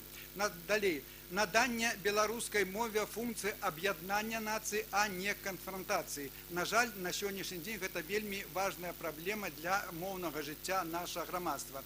І нарэшце, не нарэшце, это яшчэ будзе далей. Да наступнае гэта пазбаўленне ад культурных стэрэатыпаў і палітычных ярлыкоў па моўнай прыкмеце. У свой час так склалася, што яшчэ ў 60-е гады мінулага стагоддзя склаліся пэўныя культурныя стэрэатыпы па моўнай схільнасці і па моўнай прыкмеце.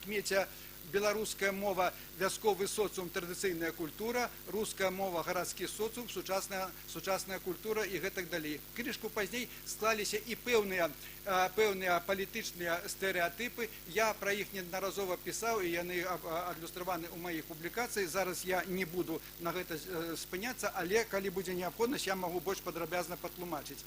Нарэшце, на сённяшні дзень вельмі важна для нас, это ўсё ментальна-псіхалагічныя умовы. Змяненне стэрэатыпаў моўных паводзін. Змяненне стэрэатыпаў моўных паводзін, а гэта значыць псіхалагічна быць лёгка пераходзіць з аднаго моўнага коду на другое. І вельмі важная праблема для моўнага жыцця нашага грамадства – гэта пазбаўленне ад моўнага нігілізму і дэструктыўнага патрыятызму. На жаль, мы сёння павінны канстатаваць, што ў нашым грамадстве многія прыхільнікі беларускай мовы вельмі скептычна адносяцца да таго, што пазітыўна зроблена іншымі. І гэта таксама не садзейнічае пашырэнню беларускай мовы ў камунікатыўных сферах важнейшых і разуменню важнасці гэтай праблемы. Ну і нарэшце, тут важна фарміраванне сацыяльнай базы функцыянавання беларускай мовы, таму што сёння мы назіраем працэс імклівага перамяшчэння сацыяльнай базы падтрымкі і пашырэння беларускай мовы з сельскай мясцовасці ў гарадскі соцыум і, нарэшце, усведамлення ролі беларускай мовы як фактару псіхалагічнага камфорту асобы і годнасці нацыі. Чаму я пра гэта гавару? Сёння ў нашым грамадстве трэба зразумець, што толькі веданне абедзвюх дзяржаўных моў, а гэта значыць у першую чаргу беларускай мовы, дазволіць кожнаму грамадзяніну камфортна псіхалагічна адчуваць сябе ў любой маўленчай сітуацыі, калі ён зможа сябе свае моўныя паводзіны прыстасоўваць да той маўленчай сітуацыі, у якой яна знаходіцца. Гэта вельмі важны аспект гарманізацыі моўнай сферы жыцця нашай краіны. І я хацеў бы яшчэ раз падкрэсліць, што як мне ўяўляецца, што вот гэты комплекс умоў ментальна-псіхалагічнага плану з'яўляецца сёння найбольш такім важным і вельмі складаным, таму што гэтыя умовы нельга вырашыць ніякімі ні указамі, ні пастановамі, а гэта толькі, так сказаць, працай з нашым соцыумам па фарміраванні нацыянальна-моўнай свядомасці. І ў сувязі з гэтым я хацеў бы коротка назваць тыя фактары функцыянавання мовы, якія вызначаюць яе месца ў сучаснай камунікатыўнай прасторы нашага грамадства. Я хочу назваць тыя канструктыўныя фактары, якія дазваляюць беларускай мове выкарыстоўвацца як дзяржаўнай. Першае, гэта пераважна монанацыянальны склад насельніцтва. А гэта значыць, што мы маем базу для пашырэння выкарыстання беларускай мовы і для павелічэння колькасці актыўных яе носьбітаў. Дзяржаўны статус беларускай мовы, які рэгламентуе яе выкарыстанне ва ўсіх сферах афіцыйных зносін. Наяўнасць моўнага заканадаўства, якое, так сказаць, прапісвае моўныя правы грамадзян і абавязкі службовых асоб па забеспячэнні гэтых моўных правоў грамадзян. Узровень развіцця сістэмы беларускай мовы гэта таксама пазітыўны, я яго назваў, наяўнасць лінгвістычнай базы я назваў і новая сацыяльная база беларускай мовы. Той факт, што цэнтр падтрымкі і пашырэння беларускай мовы перамяшчаецца менавіта ў гарадскі соцыум, спрыяе павышэнню яе прэстыжнасці, аўтарытэтнасці і перспектыўнасці. Ну і калі гаварыць пра дэструктыўныя фактары, іх значна больш. Сітуацыя гэта сярод іх я называю такія, як сітуацыя дзяржаўнага двухмоўя, паколькі гэта прадугледжвае паралельнае функцыянаванне, а значыць і канкурэнцыю моў. Блізкароднасны характар дзяржаўнага двухмоўя гэта таксама з аднаго боку гэта пазітыўны фактар, таму што дазваляе здымае праблему ўзаемапаразумення. Але негатыўны аспект вот это блізкароднасці дзяржаўнага двухмоўя заключаецца ў тым, што адсутнасць праблемы ўзаемапаразумення здымае вастрыню пытання па падтрыманні і пашырэнні менавіта нацыянальнай мовы і па выкананні моўнага заканадаўства. Недастатковая беларускамоўная кампетэнцыя беларускага грамадства, што ёсць, тое ёсць, адсутнасць беларускамоўных анклаваў. Гэта значыць адсутнасць на тэрыторыі Беларусі і наогул у свеце вот такіх анклаваў, дзе пераважна толькі функцыянавала беларуская мова. У нас суцэльнае беларуска-рускае двухмоўе. Моўны нігілізм і дэструктыўны патрыятызм, я крышку пра гэта сказаў, не буду затрымлівацца, перавага мовы нятытульнай нацыі ў важнейшых сферах камунікацыі, стэрэатыпы моўных паводзін. Гэта таксама менавіта такі фактор псіхалагічнага кшталту, таму што існуе устойлівая традыцыя паводзіць сябе такім чынам, ці карыстацца такой мовай у пэўных маўленчых сітуацый, якую для значнай часткі насельніцтва пры іх вельмі станоўчым стаўленні да беларускай мовы, абцяжарвае пераход на актыўнае маўленне на гэтай мове. І на сённяшні дзень мы сутыкаемся з такой сітуацыяй, што пры наяўнасці дастатковага моўнага заканадаўства мы сутыкаемся з сітуацыяй яго практычна ігнаравання. Ну і недастатковая прававая кампетэнцыя грамадства нашага, гэта веданне сваіх моўных правоў, а самае галоўнае жаданне і настойлівасць у адстойванні сваіх моўных правоў. Вось гэтыя праблемы. Пагэтаму, пераходзячы да тых момантаў, якія я вызначаю як першачарговыя меры па гарманізацыі сферы моўнага жыцця ў нашай краіне, я толькі нагадаю пра сутнасць і прынцыпы дзяржаўнага двухмоўя. Сутнасць дзяржаўнага двухмоўя заключаецца, на мой погляд, я думаю, што гэта аксіёма, у паралельным, парытэтным і раўнапраўным выкарыстанні абедзвюх дзяржаўных моў ва ўсіх важнейшых сферах афіцыйнага ўжытку. У першую чаргу у дзяржаўна-заканадаўчай, афіцыйна-дзелавой, палітычнай, адукацыйнай і гэтак далей. І прынцыпы дзяржаўнага двухмоўя. Першае, права кожнага грамадзяніна краіны карыстацца ў сваёй дзейнасці любой дзяржаўнай мовай і атрымліваць любую інфармацыю на кожнай з дзяржаўных моў.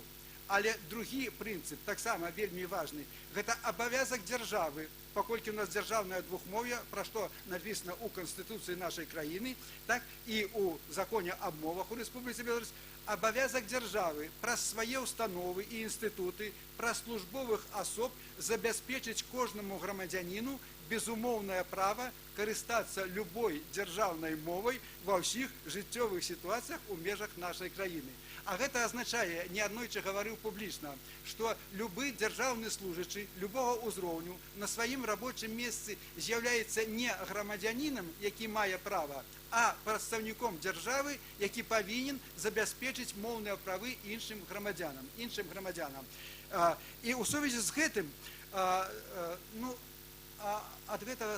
з гэтага вытякае вельмі многа. І моўная кампетэнцыя і гэтак далей, і гэтак далей. І пагэтаму сярод першачарговых задач гарманізацыі моўнай сферы Рэспублікі Беларусь на сённяшні дзень я бачу наступныя. Прывядзенне моўнага заканадаўства ў адпаведнасць з прынцыпамі дзяржаўнага двухмоўя. А гэта значыць, на сённяшні дзень наспела неабходнасць унясення змен у закон Рэспублікі Беларусь аб мовах у Рэспубліцы Беларусь. Гэта значыць, там павінны быць вельмі Усё остальное может быть там принято и покинуто. Необходимо унести только невеликие змены. У фразы ці выразы на белорусской або русской мовах и на белорусской и або русской мовах однозначно послідовно замяніць на белорусской и русской мовах. И тады будзе забяспечаны прынцып дзяржаўнага двухмоўя і яго сутнасць. Наступнае. Падрыхтоўка, абмеркавання і прыняцце ўсіх законаў у нашай краіне, указаў прэзідэнта Рэспублікі Беларусь, пастаноў Савета Міністраў Рэспублікі Беларусь і іншых заканадаўчых актаў на абедзвюх беларускай і рускай мовах і надання ім аднолькавай законнай сілы. Гэта забяспечыць права грамадзяніна атрымліваць неабходную прававую інфармацыю на прымальнай для яго дзяржаўнай мове. Трэцяе. Забеспячэнне карыстальнікаў поўным камплектам любых афіцыйных бланкаў і форм дакументаў розных на абедзвюх дзяржаўных мовах беларускай і рускай. Гэта зноў жа рэальна забяспечыць права грамадзяніна выбіраць мову камунікацыі, што адпавядае першаму асноўнаму прынцыпу дзяржаўнага двухмоўя. Наступнае. Забеспячэнне неабходнай абавязковай наяўнасці, неабходнай для пакупніка ці карыстальніка інфармацыі на харчовых і прамысловых таварах, лекавых прэпаратах і іншае, што распаўсюджваюцца на тэрыторыі Беларусі на дзяржаўных беларускай і рускай мовах. Гэты аспект павінен разглядацца ў аспекце праблемы бяспекі жыцця грамадзяніна. Таму што ад таго, якую ён інфармацыю атрымае і як ён зразумее, асабліва на лекавых прэпаратах ці харчовых прадуктаў, залежыць яго жыццё і здароўе. Наступнае. Забеспячэнне ў працэсе атрымання вышэйшай адукацыі неабходнай, а самае галоўнае дастатковай беларускамоўнай кампетэнцыі спецыялістаў па ўсіх адукацыйных сферах і ў першую чаргу педагагічных кадраў і работнікаў сферы культуры. Таму што толькі ў гэтым выпадку кожны спецыяліст будзе мець магчымасць выкарыстоўваць у сваёй прафесійнай дзейнасці любую дзяржаўную мову. Гэта значыць мець права выбару карыстацца той ці іншай дзяржаўнай мовы, а з другого боку гэта пашырыць сферу выкарыстання сваіх прафесійных абавязкаў у нашай краіне. Скажем, выкладчык ці настаўнік фізікі можа з лёгкасцю пайсці ці ў рускамоўную, ці ў беларускамоўную школу, таму што на сённяшні дзень мы з вами ведаем, што існуе праблема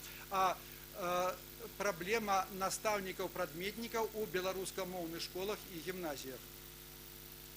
Так, нарэшце, увядзенне абавязковага цэнтралізаванага тэсціравання па абедзвюх дзяржаўных мовах рускай і беларускай пры заканчэнні сярэдніх агульнаадукацыйных устаноў і пры паступленні ў вышэйшыя навучальныя установы краіны. Паколькі ў нас дзве дзяржаўныя мовы, якія маюць аднолькавы заканадаўчы статус, і патрабаванні да ацэнкі іх ведаў павінны быць аднолькавыя і абавязковыя. Я думаю, што, наколькі я ведаю, у Міністэрства адукацыі ўжо вядзецца работа ў гэтым напрамку, я думаю, што мы хутка гэта ўбачым. І нарэшце, на што я хочу звярнуць увагу, гэта фарміраванне паўнавартаснай беларускамоўнай унутрынацыянальнай інфармацыйнай інтэрнэт-прасторы і беларускамоўнага сегменту міжнароднай інфармацыйна-культурнай кіберпрасторы. Гэта, як я ўжо сказаў у пачатку свайго выступлення, адна з важнейшых умоў захавання натуральных моў у сучасным свеце, і гэта павінна стаць адным з важнейшых прыярытэтаў дзяржаўнай моўнай палітыкі. Тут я могу сказать, что праца ў гэтым напрамку таксама вядзецца. Для прыкладу могу сказать, что афіцыйны сайт Нацыянальнай акадэміі навук паралельна функцыянуе на абедзвюх дзяржаўных мовах і плюс на англійскай мове. І так павінна быць для ўсіх афіцыйных устаноў, пачынаючы ад адміністрацыі прэзідэнта і заканчваючы раённымі выканаўчымі камітэтамі. Тады у нас будзе поўная інфармацыйная прастора беларускамоўная і рускамоўная на двух дзяржаўных мовах, і любы карыстальнік можа атрымаць неабходную інфармацыю для гэтага. Ну і фактычна на гэтым я хацеў бы закончыць, таму што ажыццяўленне гэтых мер, на мой погляд, забяспечыць выкананне прынцыпаў дзяржаўнага двухмоўя нашай краіны, рэалізаваць на практыцы права грамадзянін на атрыманне інфармацыі на любой дзяржаўнай мове, ажыццявіць магчымасць атрымання адукацыі на любой дзяржаўнай мове, ну і гэтак далей, а самае галоўнае дазволіць умацаваць нацыянальна-этнічную адметнасць беларускай нацыі. Дзякую за ўвагу.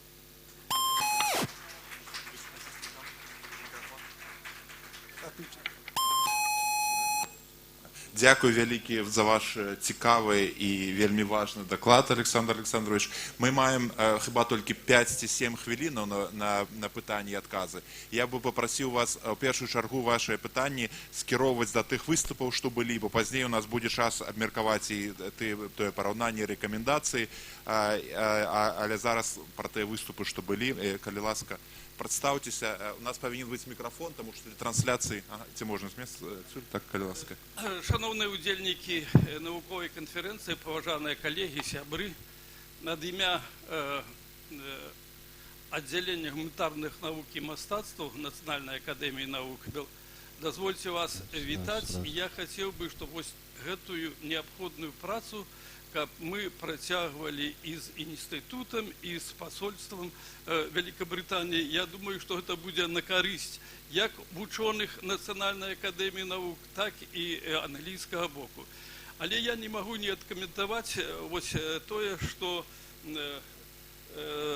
у сваём выступленні сказаў Ярослав, спасылаючыся на выступленне прэзідэнта нашай краіны аб сэрцы, што беларуская мова гэта сэрца, сапраўды беларуская мова гэта душа, але на гэтым нельга ёрнічаць і ставіць дыягназ беларускаму грамадству, што мы тут усе паміраем ад сэрца.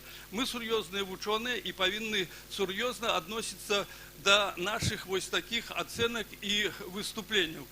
І ў мяне пытанне. Я вось пачытаў тут праект прапановы, які прапануецца прыняць. І тут як вялікае дасягненне ва Уэльсе ставіцца, што маецца камісар па мове. Я хочу запытаць у шановнага прафесара, няўжо такая складаная сітуацыя у Уэльсе з мовай, што патрэбен нават камісар?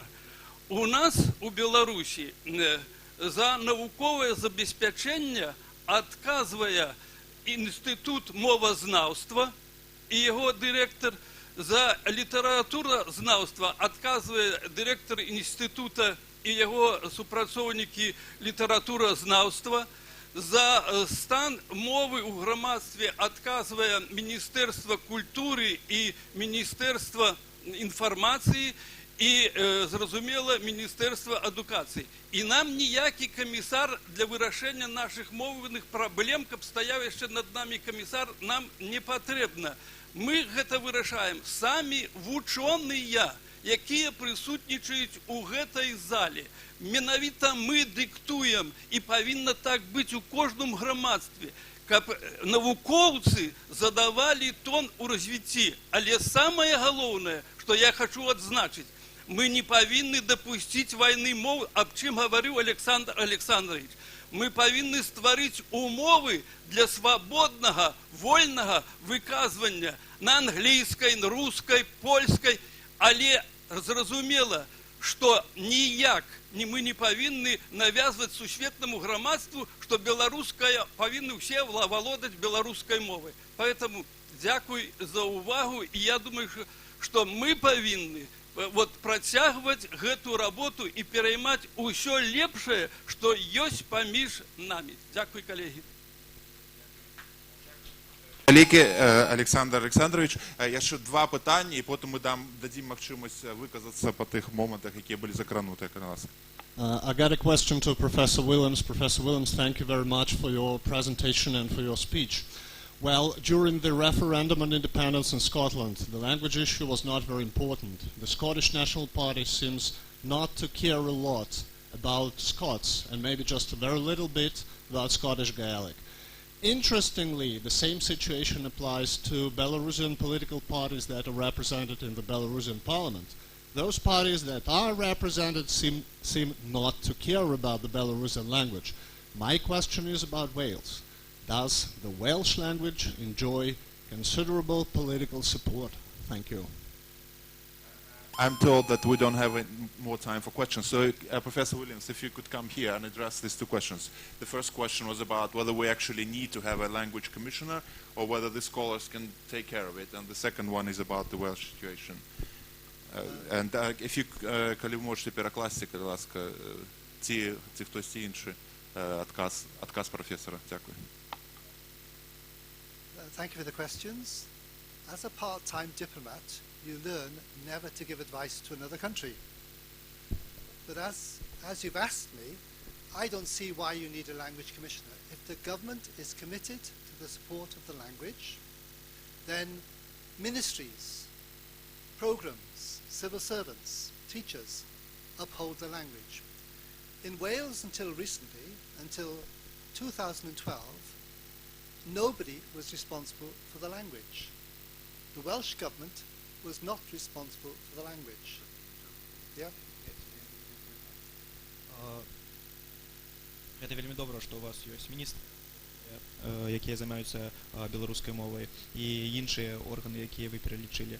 Але, напрыклад, што датычыцца Уэльса, то некалькі гадоў таму мы не мелі гэтай магчымасці. У нас не было нікога, хто б займаўся мовай. Таму мы вырашылі стварыць гэты інстытут камісара па справах мовы. The body that did the language policy and language planning was called the Welsh Language Board, set up by the Welsh Language Act of 1993. Орган, які займаўся моўнай палітыкай у Уэльсе, гэта быў валійскі савет па мовах, які пачаў сваю дзейнасць у 2003 годзе. It had 94 civil servants and 12 appointed specialists. Там было 93 прадстаўнікі, якія працавалі ў гэтым органе, і 94 civil servants and 12 specialists. І 20 спецыялістаў.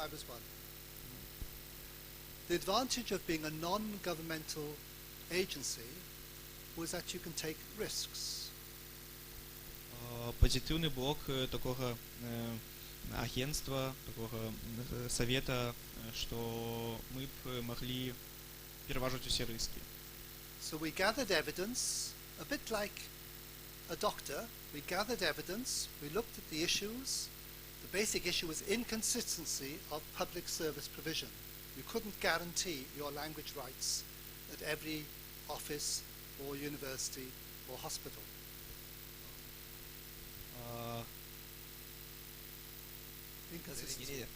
Я не могли забезпечить усе моўныя справы і ў госпіталях, у шпіталях і у іншых інстытуцыях.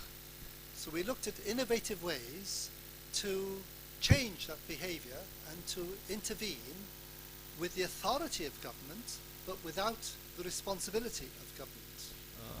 Таким чынам спецыялісты, які працавалі над гэтым, шукалі знайсці шлях для таго, каб данесці гэтую праблему і вырашыць гэтую праблему ўнутры грамадства, не звяртаючыся да палітыкаў. It was evidence-based answers, not political propaganda. Таким чынам гэта былі адказы, якія фарміраваліся ўнутры грамадства, а не палітычная прапаганда. The government closed the Welsh Language Board. Урад адмяніў вось гэты савет па валійскай мове, яны яго распусцілі. And took the language policy and language planning responsibility into government for the first time ever. І стварылі ось новий інститут внутрі. Я можу хутко перекладати. І урад вирішив створити, самостійно займатися, замість того, щоб знешні структури займалися, урад сказав, що ми самі будемо реалізовувати цю мовну політику. And put the other part of the language board's work on rights and regulation under the hand of a language commissioner. А інша частка, зв'язана з прийняттям регуляцій і імплементацією цих певних регуляцій у сфері мовної політики, була довірена мовному комісару. And the model of language commissioner derives from Canada, from the federal system. Ця модель взята з Канади, так само паралельний досвід вони використали Канади, де існує мовна комісія і комісар, який узначалює. It mainly deals with complaints and investigations against government public servants. І головним чином ця комісія і комісар розглядають скарги супроти державних служащих, коли не виконуються мовні права. There are now about 12 language commissioners worldwide. У світі тепер біля 12 мовних комісарів у різних країнах. From Canada to Kosovo. от Канады до Косово. And most of the reason for a commissioner is because the government public servants are required to be bilingual, but do not operate bilingually. І асноўная прычына, чаму ў гэтых краінах гэта было створана, таму што заканадаўства патрабуе, каб дзяржаўныя служачыя маглі апераваць на двух мовах, але на практыцы гэтага не адбываецца.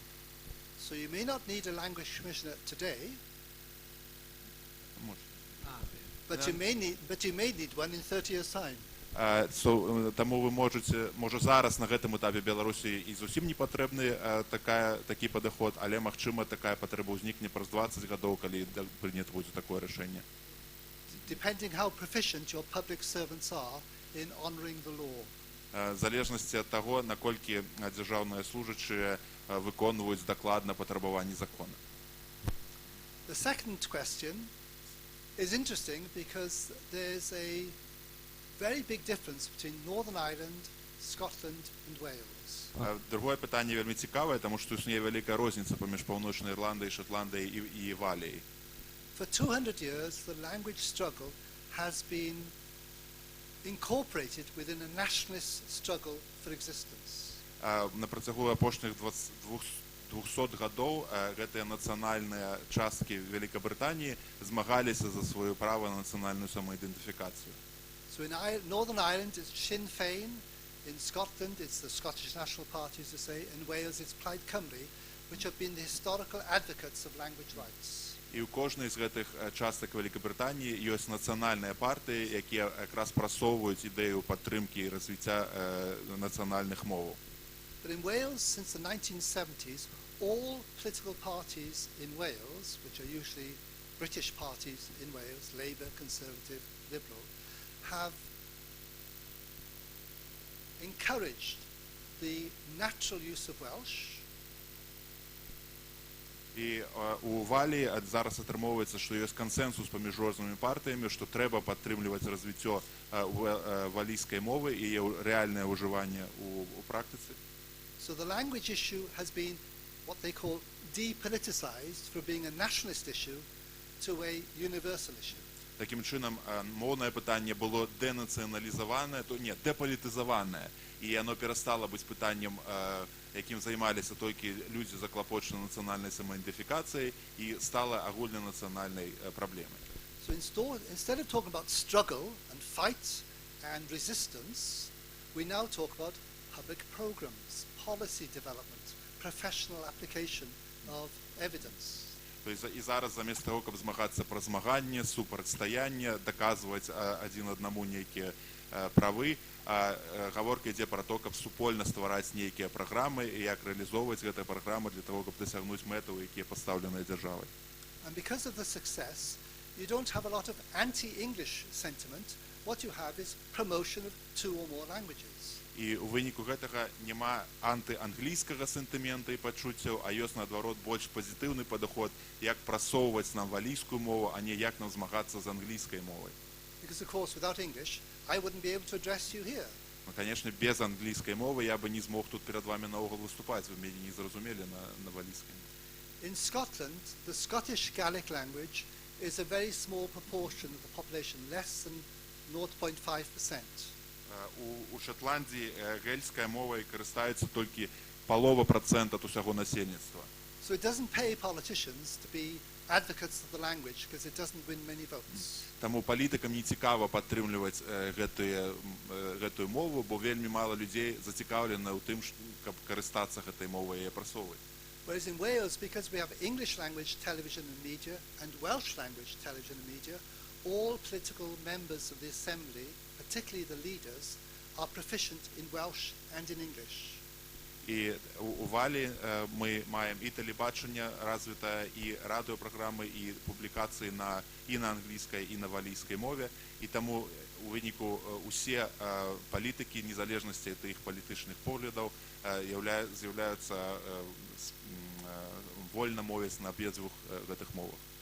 And my university department in Cardiff trains civil servants to become more proficient in Welsh, because instead of translating from English into Welsh, the National Assembly of Wales now produces Welsh jurisdiction, Welsh education programs, Welsh road programs in Welsh. and in English. It's called Jurilingual, both languages together, not a translation system. І той департамент, у яким працював і зараз працює професор Вільямс, він займається підготовкою так само державних служащих для того, щоб вони вольно могли розмовляти на валійській мові. І так само ще одна тенденція у тим, що зараз не просто переклад іде з англійської мови на валійську мову, а першопочатково створюються документи, програми, ініціативи на валійській мові, а потім, коли треба, їх перекладають на англійську мову. And until about 20 years ago, most young people from Wales moved to England or America or Europe or Saudi Arabia. At least today, with the growth of a bilingual society, a bilingual parliament, a bilingual infrastructure, a bilingual profession, many young people can train elsewhere but come back to Wales and work as surgeons or nurses or lawyers or engineers in Welsh and, of course, dominantly in English. І був час, коли шмат хто виїжджав з Валії, бо економічна ситуація була кепська, і люди з'їжджали у Північну Америку, у Канаду, у арабські країни, щоб заробляти гроші. І вони володали валійською мовою тоді вже. І тепер економіка поляпшається, є потребування, що треба ведати дві мови для шмат яких посадів і професій, і тому люди вертаються, і вони запотребовані знову в своїй країні, якби діаспора вертається назад у свою країну. And of course, apart from encouraging people to live and work and have children in Wales, which is important, it also expands the range of domains that the Welsh language is used in. Science, technology, information technology, media, sport, etc. І гэта таксама пашырае сферы, у якіх выкарыстоўваецца валійская мова. Яна з цырыманіяльнай функцыі, яна выкарыстоўвае практычныя функцыі шмат у якіх сферах. I think we need to wrap up to maybe a lot. Okay, and the current government policy of Wales is to double the number of speakers in one generation through education. What you might call compulsory education, which people in Wales would call statutory education. But the hope is that when I'm dead, there'll be perhaps 1.5 million speakers of Welsh. І By 2050. до 2050 года держава поставила амбітну задачу у 2 рази павялічыць колькасць тых людзей, якія размаўляюць на валійскай мове. І тому там уводится специальная подрыхтовка для людей. Это не называется обовязковые тренинги, называется законные тренинги на валійской мове для того, чтобы достигнуть этой меты. Дякую, Алики. Thank you very much, Professor Williams. So now we have a coffee break, 10 minutes. Зараз у нас 10 хвилин кава перапынак, і пасля гэтага мы вяртаемся. 10 хвилин, тому что мы как спознились.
памяшканні на 17 гадзін. І яшчэ у нас уже прогучала сёння прозвішча Павела Слюнькіна, першага сакратара ўпраўлення Еўропы Міністэрства замежных спраў Рэспублікі Беларусь. Спадар Павел крышку спазніўся, поэтому зараз мы дадзім ему слово с прывітаннем да ўдзельнікаў канферэнцыі. Калі ласка.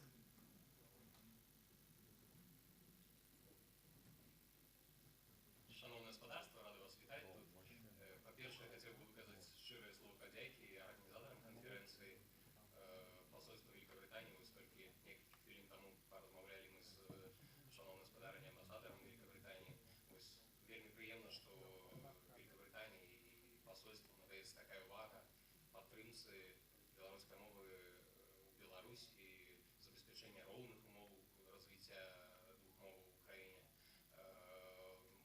Параўнальна я паглядзеў флаер распаўсюдзілі там параўнальна, як гэта робіцца ў Великобритании, таксама было цікава. Я хацеў бы таксама выбачыцца, што не атрымалася паспець на самы пачатак. На жаль, мы запрашэнне атрымалі трошкі пазней, потым была тэрміновая сустрэча зранку, але ўсё роўна вельмі рады, што мне атрымалася патрапіць вось менавіта і сустрэцца з вамі тут. Дзякую Брытанскому інстытуту, дзякую Нацыянальнай акадэміі навук за тое, што яны прадставілі гэтую пляцоўку для бібліятэцы, за тое, што прадставілі вось гэтую пляцоўку, за тое, што арганізавалі гэта ўсё мерапрыемства. Это сапраўды важна. Вы ведаеце, што Міністэрства замежных спраў надае таксама вялікую увагу развіццю беларускай мовы і падтрымцы. Я вось недавно зусім вярнуўся з пасольства Беларусі ў Літве. Там, вы ведаеце, працуе адна, здаецца, яна адна ў свеце гімназія, на якой вось навучанне з самага пачатку да самага канца адбываецца на беларускай мове. Пасольства кожны год вось мы і дзяржава беларуская, яна падтрымлівае гэту гімназію, і выпускнікі гімназіі, яны потым, большасць іх, шмат якія людзі, яны вяртаюцца ў Беларусі, прыязджаюць у Беларусь, атрымліваюць адукацыю ў беларускіх вышэйшых навучальных установах. Арганізоўваецца шэраг мерапрыемстваў, таму у Міністэрства замежных спраў пасольствы, якія працуюць у нас за мяжой, яны, гэта для людзей, якія працуюць на культурным накірунку, гэта адзін з самых, можа, галоўных пытанняў, якім яны займаюцца, вось культурнай спадчынай і таксама падтрымка беларускай мовы сярод, у тым ліку, і беларускай дыяспоры. Таму дзякую вам, што прыйшлі, дзякуй вялікі за запрашэнне і удачы ўсім. Спадзяюся, што вось практычныя вынікі таксама нейкія будуць для кожнага з нас. Прыемнага дня.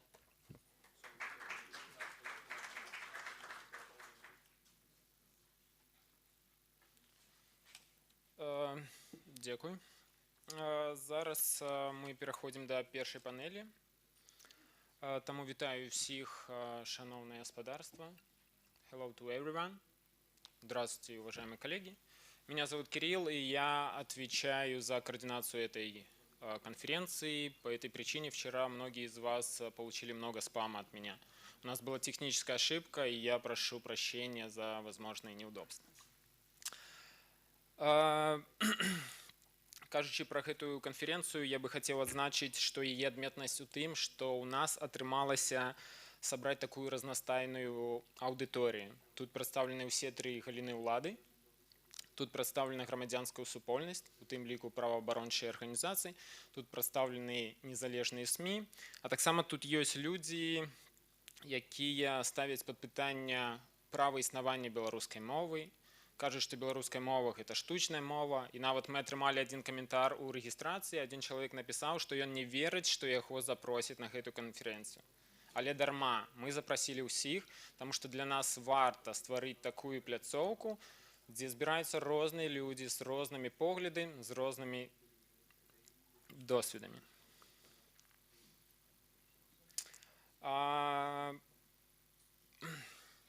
Як вы ведаеце, у сістэме адукацыі мае месца гендерны дысбаланс. І наша панель дэманструе тое, што ў сферы адукацыі пераважная большасць гэта жанчыны. На нашай панелі будзе 4 чалавека, 4 жанчыны, 3 з іх больш-менш прадстаўляюць сферу адукацыі. У нашай панелі будзе 4 выступа.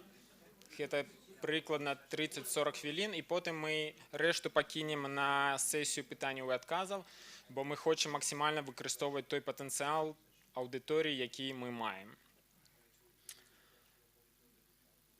І пачнем нашу панель з прамовы агульнай сітуацыі ў сферы адукацыі, а таксама будет паглыбленне пытання дашкольнай адукацыі.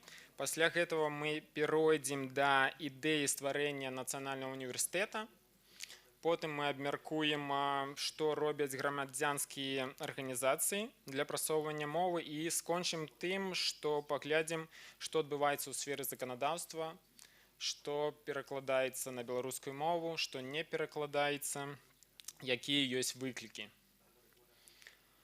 І зараз я бы хацеў заклікаць нашых першых 2 спікерак. Гэта Вольга Зелянко і Раіса Касянюк. Калі ласка.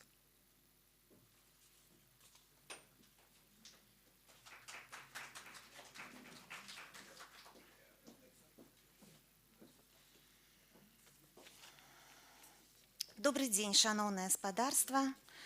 Я представляю навукова-методычную установу Национальный институт адукации Министерства адукации Республики Беларусь. Працую намеснікам дырэктара па навукова-даследчай рабоце гэтай установы. Ну і моя задача даць такую агульную характарыстыку стану двухмоўя у сённяшняй сістэме адукацыі ў Рэспубліцы Беларусь. Вы ведаеце, што асноўны нарматыўны дакумент, які рэгулюе дзейнасць і функцыянаванне і развіццё сістэмы адукацыі, гэта кодэкс аб адукацыі. У адпаведнасці з другім артыкулам гэтага кодекса адным з прыярытэтных напрамкаў дзяржаўнай палітыкі ў сферы адукацыі з'яўляецца забеспячэнне роўнасці беларускай і рускай моў. Падкрэсліваю, гэта прыярытэтны напрамак дзяржаўнай палітыкі. Нагадаю, што асноўнымі мовамі навучання і выхавання ў Рэспубліцы Беларусь з'яўляюцца нашы дзяржаўныя мовы беларуская і руская. Адпаведна, у сістэме адукацыі вылучаюць установы дашкольнай, агульнай сярэдняй адукацыі з беларускай мовай навучання і выхавання і установы з рускай мовай навучання і выхавання. Кодекс, дакладней не кодекс, а сама дзяржава гарантуе сваім грамадзянам права выбару мовы навучання і выхавання і, адпаведна, стварае ўмовы для рэалізацыі гэтага права. У прыватнасці, у артыкуле 90 Кодекса аб адукацыі зафіксавана, што мова навучання і выхавання вызначаецца заснавальнікам установы адукацыі з улікам пажаданняў саміх навучэнцаў або іх законных прадстаўнікоў, калі гэтыя навучэнцы непаўнагадовыя. Вывучэнне абедзвюх дзяржаўных моў, як беларускай, так і рускай, для большасці навучэнцаў з'яўляецца абавязковым. Там ёсць выключэнні для замежных грамадзян, для некаторых навучэнцаў з асаблівасцямі псіхафізічнага развіцця, але ў цэлым абедзве дзяржаўныя мовы, падкрэсліваю, абавязковыя для вывучэння, пачынаючы з дзіцячага садка.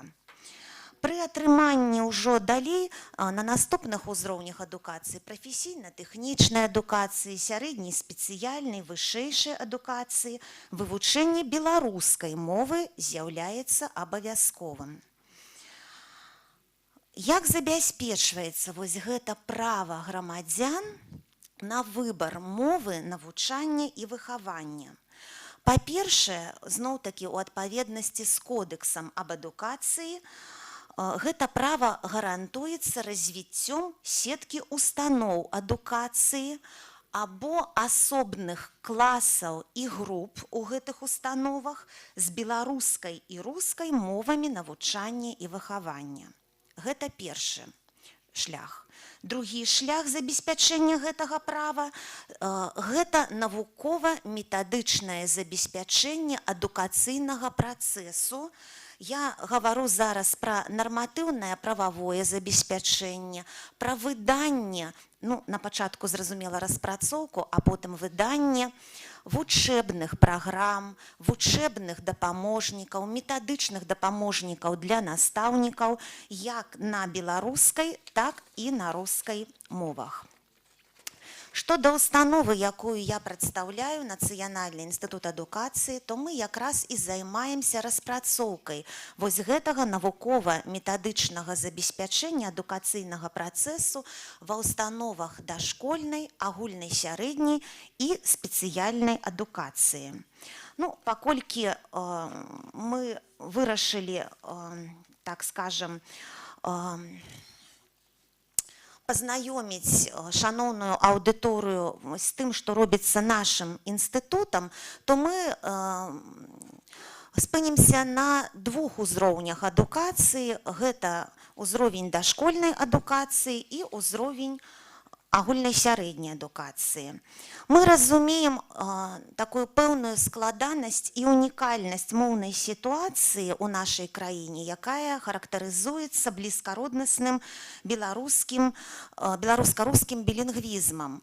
І усе людзі, нават тыя, хто не мае педагагічнай адукацыі, разумее, што у сувязі з такой моўнай сітуацыяй у працэсе навучання і выхавання ва ўстановах адукацыі патрабуецца стварэнне спецыфічнага адукацыйнага асяроддзя і адмысловая арганізацыя адукацыйнага працэсу, якая абумоўлена неабходнасцю засваення вучнямі і выхаванцамі, калі гаворым пра ўстановы дашкольнай адукацыі, дзвюх дзяржаўных моў. З гэтай мэтай у абноўленую вучэбна-праграмную дакументацыю адукацыйнай праграмы дашкольнай адукацыі сёння унесены пэўныя змены. У прыватнасці, я яшчэ раз, можа, для тых, хто не вельмі так дакладна усведамляе сабе, як выглядае сітуацыя ў рэальнасці, можа, такой мовай больш простай адыду ад афіцыйнай мовы, патлумачу, што ў нас ёсць дзіцячыя садкі, буду гаварыць так, з рускай мовай навучання і выхавання і дзіцячыя садкі з беларускай мовай навучання і выхавання.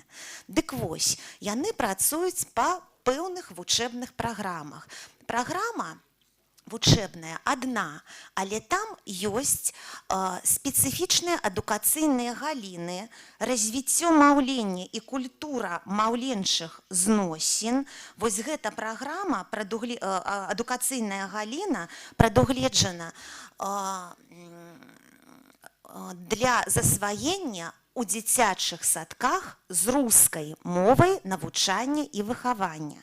А адукацыйная галіна развіцця речи и культура речевого общения прадугледжана для засвоения ў дзіцячых садках з беларускай мовай навучання і выхавання. Адпаведна, ёсць тыпавы вучэбны план, у якім выдзелена пэўная колькасць гадзін на засваенне вось гэтых адукацыйных галін. Але тыя, хто працуе ў гэтых установах адукацыі, так скажем, сваю ўсю работу на працягу дня умоўна падзяляюць на рэгламентаваную і нерэгламентаваную дзейнасць. Дык вось вучэбным планам рэгламентуецца колькасць гадзін, якая рэалізуецца ў спецыяльных умовах, на спецыяльных занятках. Гэта і называецца рэгламентаваная вучэбная дзейнасць. Аднак ёсць яшчэ і нерэгламентаваная вучэбная дзейнасць, у прынцыпе дзейнасць, адукацыйная дзейнасць. Дзеці ідуць на прагулку, дзеці проста уступаюць у працэс камунікацыі не на спецыяльных занятках. І выхавальнік, улічваючы адукацыйныя патрэбы гэтых дзяцей мае права дапаўняць тыя звесткі, якія дзеці атрымалі падчас рэгламентаванай навучальнай дзейнасці, арганізацыі вось гэтых этапаў рэжыму дня на беларускай мове навучання. Адпаведна, вывучаюць у дзіцячых садках і з рускай, і з беларускай мовай навучання творы і рускай, і беларускай дзіцячай літаратуры. Усё гэта зафіксавана у той вучэбнай праграме дашкольнай адукацыі, пра якую я гаварыла вышэй. Што да устаноў агульнай сярэдняй адукацыі, то сітуацыя вельмі падобная. Ёсць тыпавы вучэбны план для устаноў агульнай сярэдняй адукацыі з беларускай і рускай мовамі навучання і выхавання. І вось у гэтым тыпавым вучэбным плане абсалютны парытэт для рускай і беларускай моў. Колькасць гадзін на вывучэнні рускай і беларускай моў аднолькавая. Больш таго, вучэбным планам прадугледжаны, акрамя абавязковага кампанента інварыянтнага, мы так яго называем на прафесійнай мове, яшчэ і так званы варыятыўны кампанент. Гэта факультатыўныя заняткі. Яны распрацаваны і па беларускай мове, і па рускай мове. Больш таго, распрацаваны не толькі вучэбныя праграмы факультатыўных заняткаў, а цэлыя вучэбна-метадычныя комплексы, якія ўключаюць і праграму, і дыдактычныя матэрыялы для вучняў, і метадычныя рэкамендацыі для настаўнікаў. Тыпавым планам прадугледжаны так званыя стымулюючыя і падтрымліваючыя заняткі. Гэта заняткі, якія праводзяцца з улікам індывідуальных патрэб канкрэтных вучняў. Акрамя таго, па ўсіх вучэбных прадметах, я кажу зараз не толькі пра вучэбныя прадметы беларуская мова, руская мова, выдаюцца вучэбныя дапаможнікі на абедзвюх мовах. Гэта абавязковае патрабаванне, таму што ў нас ёсць установы агульнай сярэдняй адукацыі як з рускай, так і з беларускай мовамі навучання і выхавання. Ну і адносна нядаўна, ужо 2 гады, як Міністэрствам адукацыі рэкамендавана, ну ці я нават скажу так, дазволена, прадастаўлена магчымасць, пачынаючы з 8 класа, выбіраць вывучэнне любога вучэбнага прадмета, у тым ліку беларускай мовы, рускай мовы, на павышаным узроўні, пачынаючы з 8 класа, у межах агульнай колькасці гадзін, вызначаных санітарнымі правіламі і нормамі. Ну, вось такая агульная сітуацыя па вось гэтых 2 узроўнях адукацыі. Калі ёсць пытанні, я гатова.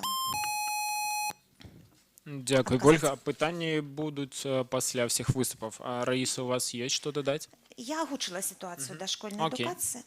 Дзякуй. Тады далей прапаную працягваць пытанне адукацыі і пачнем з ідэі стварэння нацыянальнага універсітэта. Лена Анісім, калі ласка.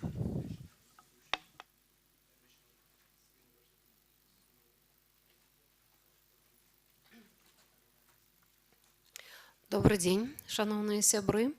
Ну, у мяне трошкі шырэй гучыць тэма.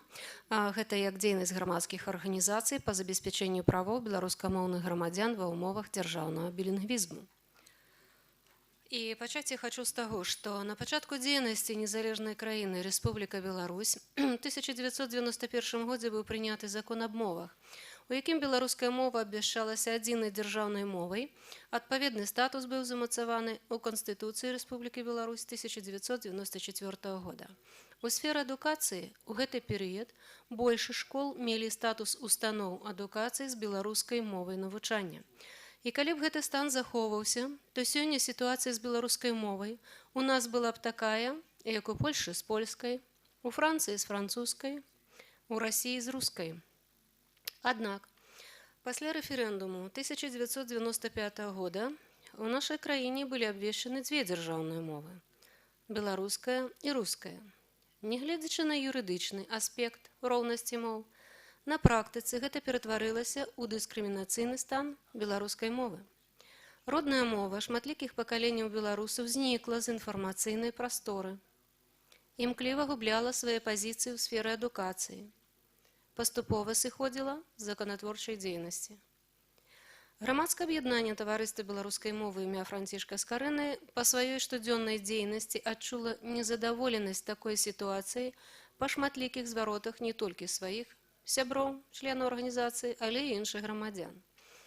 Так, у сувязі з тым, што ў Беларусі адсутнічалі і адсутнічаюць дасюль установы вышэйшай адукацыі на беларускай мове навучання, быў ініцыяваны збор подпісаў грамадзян з патрабаваннем адкрыць універсітэт з беларускай мовы навучання. Пад гэтай ініцыятывай у канцы 90-х гадоў мінулага стагоддзя на пачатку гэтага стагоддзя падпісалася звыш 55 тысяч чалавек. Аднак ніякіх захадаў у гэтым накірунку з боку дзяржавы зроблена не было. Права на адукацыю на роднай мове для сваіх дзяцей бацькі павінны падмацоўваць спецыяльнымі захадамі, пісаць адмысловую заяву, падбіраць школу, пісаць адпаведныя абвесткі і шукаць бацькоў-аднадумцаў для таго, каб забяспечыць напаўняльнасць у класе. Зразумела, што такі стан рэчаў зусім не адпавядае духу дзяржаўнага двухмоўя. Сябры нашай арганізацыі час ад часу на сваіх мерапрыемствах, круглых сталах, канферэнцыях абмяркоўвалі канкрэтныя сітуацыі і канстатавалі пагаршэнне стану дзяржаўнасці беларускай мовы ў многіх сферах грамадскага жыцця. Асаблівую занепакоенасць выклікала сітуацыя ў адукацыі, інфармацыйнай прасторы і заканадаўстве.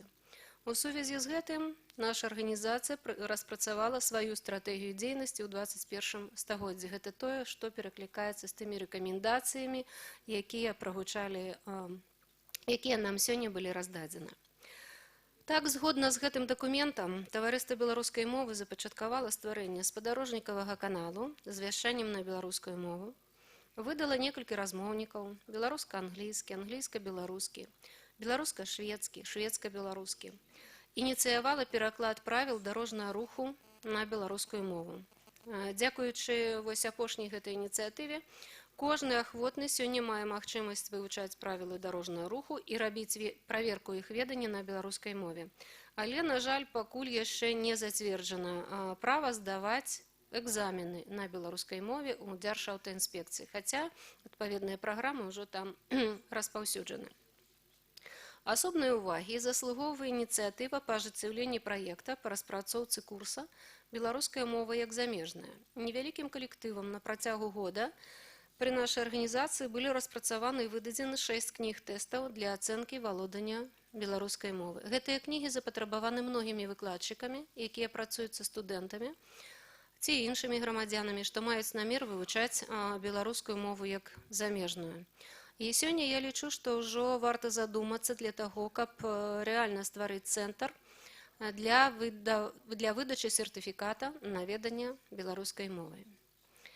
Ужо звыш, напэўна, 15 гадоў у нашай краіне 21 лютага адзначаецца Міжнародны дзень роднай мовы, які заснаваны па рашэнні ЮНЕСКО. І я думаю, што вы ўсе ведаеце, Владзімір Рыгоравіч, шчасны, які тут прысутнічае, у свой час узначальваў камітэт і, канешне, спрычыніўся да таго, каб гэты дзень, Міжнародны дзень роднай мовы ў Беларусі набыў свой адпаведны статус. Адной з традыцыйных формаў для нашай арганізацыі з'яўляецца правядзенне ў гэты дзень агульнанацыянальнай дыктоўкі. Як правіла, она праходзіць у некалькі этапаў, і хочу сказаць, што там, дзе ў нас вельмі актыўныя арганізацыі, прыкладам у Магілёве, у лідзе гэта можа ахопліваць некалькі дзесяткаў тысяч чалавек. Ну і цяпер я перайду непасрэдна да той ідэі, пра якую зараз была агучана. Гэта ідэя стварэння беларускамоўнага універсітэта. Як я ўжо казала вышэй, пад гэтай ініцыятывай паставілі свой подпіс звыш 55 тысяч чалавек. 15 сакавіка 2018 года па рашэнні Рады таварыства беларускай мовы быў зарэгістраваны універсітэт імя Гілевіча як прыватная установа вышэйшай адукацыі з навучаннем на беларускай мове. На сённяшні дзень дзейнасць універсітэта ажыццяўляецца па некалькіх накірунках. Гэта і правядзенне курсаў па асобных прадметах, распрацоўка і выданне падручнікаў, а таксама вучэбна-метадычных комплексаў. Ужо пададзены дакументы на атрыманне ліцэнзій для ажыццяўлення набору студэнтаў на асобныя спецыяльнасці для іх далейшага навучання на беларускай мове. Мы чакаем, канешне, станоўчае рашэнне, але калі яго не атрымаецца сходу, будзем працаваць далей. Але ў усялякім разе гэтая ініцыятыва будзе ажыццёўлена, можна ў гэтым не сумнявацца. Маглі б яшчэ шмат што распавядаць пра разнастайныя ініцыятывы і праекты, якія ажыццяўляюць розныя грамадскія арганізацыі, а таксама асобныя актывісты. Гэта і дзейнасць курсаў для дзетак, распрацоўка і выданне разнастайных дыскаў з музычнымі творамі беларускамоўных аўтараў, кніг, у тым ліку перакладзеных з іншых моў. З пашырэннем IT-тэхналогій з'явілася шмат людзей, якія ствараюць праграмныя прадукты альбо перакладаюць іх на беларускую мову. Гэта ўсё шмат усяго чаго робіцца, але гэта робіцца менавіта ў грамадскім сектары. І таму кожны дзень у нас з'яўляецца шмат новых ініцыятыў і ідэй. Пры ўсім пры тым мы мусім зазначыць наступнае. Адсутнасць у дзяржаўнай палітыцы рэальных планаў па выпраўленні сітуацыі з выкарыстаннем беларускай мовы не спрыяе яе пашырэнню. Наадварот, сёння мы мусім зазначыць, што гэты моўны дысбаланс дрэнна адбіваецца на дзяржаўным суверэнітэце. І як бы нам не хацелася, намаганнямі толькі грамадзянскай супольнасці наўрад ці ўдасца вярнуць беларускую мову ў сферу афіцыйнага ўжытку і забяспечыць ёй паўнафункцыянальны статус. Толькі канкрэтныя меры на самым высокім дзяржаўным узроўні могуць вярнуць мове тытульнай нацыі нашай краіны і яе натуральнае выкарыстанне ў штодзённым жыцці. Дзякуй за ўвагу.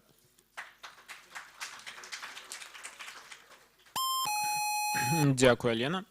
Як ми бачимо, про яку б сферу ми не казали, ці то правила дорожнього руху, ці то адукація, ми завсёды кажемо про законодавство. Тому я пропоную протягнути гэтую тему, поглиблитися в її. І до мікрофона запрошую Ганну Кулеш, професора кафедри білоруського мовознавства БДУ. Коли ласка. Я тут уключуся.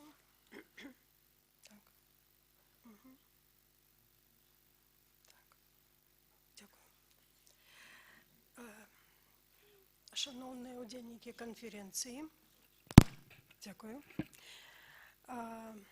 Перш за ўсё хочу падзякаваць арганізатарам канференцыі за магчымасць прысутнічаць на гэтай канференцыі, удзельнічаць у ёй і выказаць некаторыя свае меркаванні па разгляданых тэмах. Як і перш за ўсё хочу сказаць, чаму я выбрала менавіта размову пра гэтую сферу, пра юрыдычную сферу. Па-першае, самае галоўнае, таму, што выкарыстанне мовы ў гэтай сферы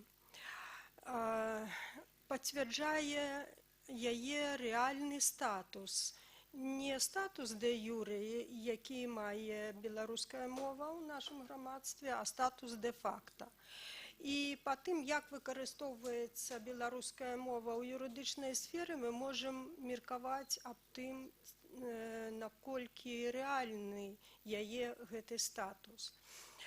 І па-другое, чаму я выбрала менавіта такую тэму свайго паведамлення, таму што ўжо каля 20 гадоў я займаюся вывучэннем лінгвістычных асаблівасцей беларускамоўных заканадаўчых тэкстаў, створаных у 20 стагоддзі. І сваё паведамленне я планавала і пачну, як планавала, як і некаторыя мае папярэднікі, з канстатацыі таго факта, што ў нашай краіне выкарыстанне беларускай і рускай моў у юрыдычнай сферы мае альтэрнатыўны парадак. І гэты парадак замацаваны на моўным узроўні. Прабачце, на заканадаўчым узроўні.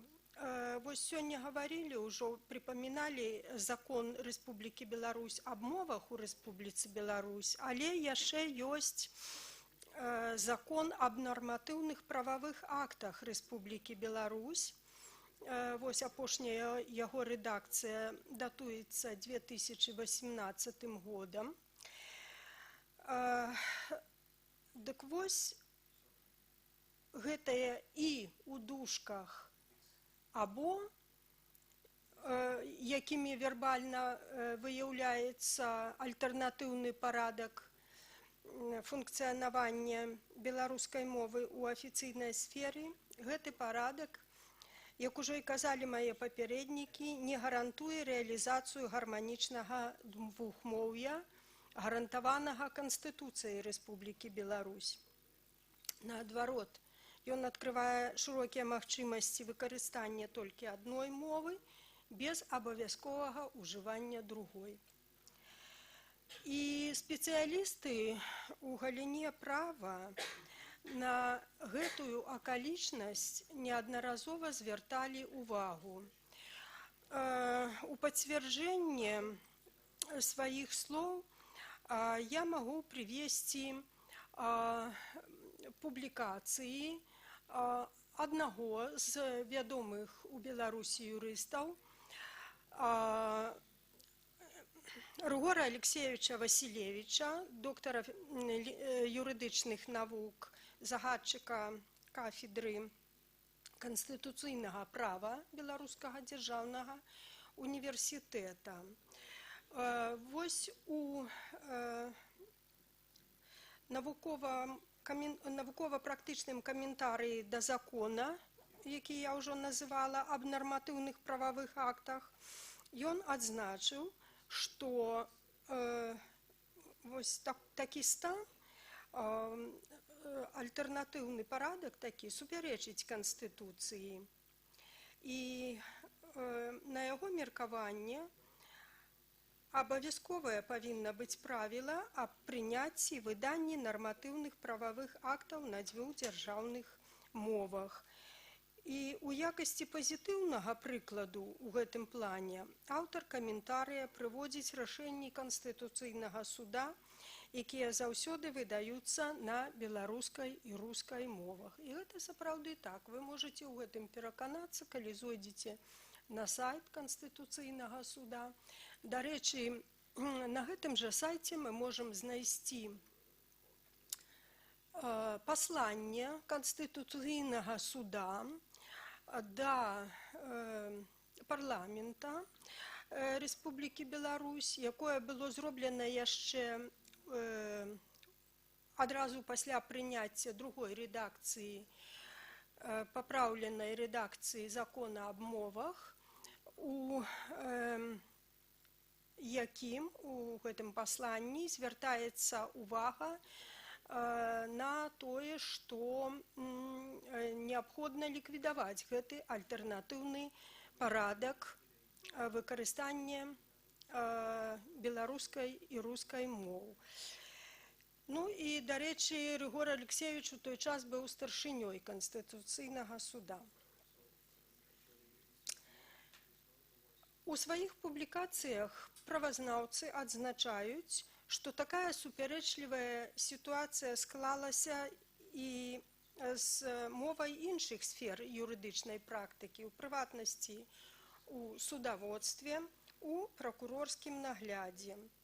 І у выніку ў рэспубліцы практычна адсутнічаюць апублікаваныя на беларускай мове выдадзеныя і прынятыя ў апошнія гады указы і дэкрэты прэзідэнта Рэспублікі Беларусь, законы Рэспублікі Беларусь, пастановы Савета Міністраў.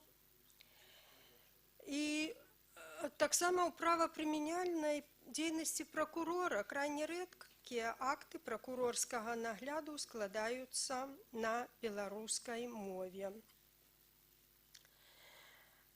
Дык вось, сёння ўжо мы чулі ў дакладах удзельнікаў канферэнцыі пра тое, што неабходна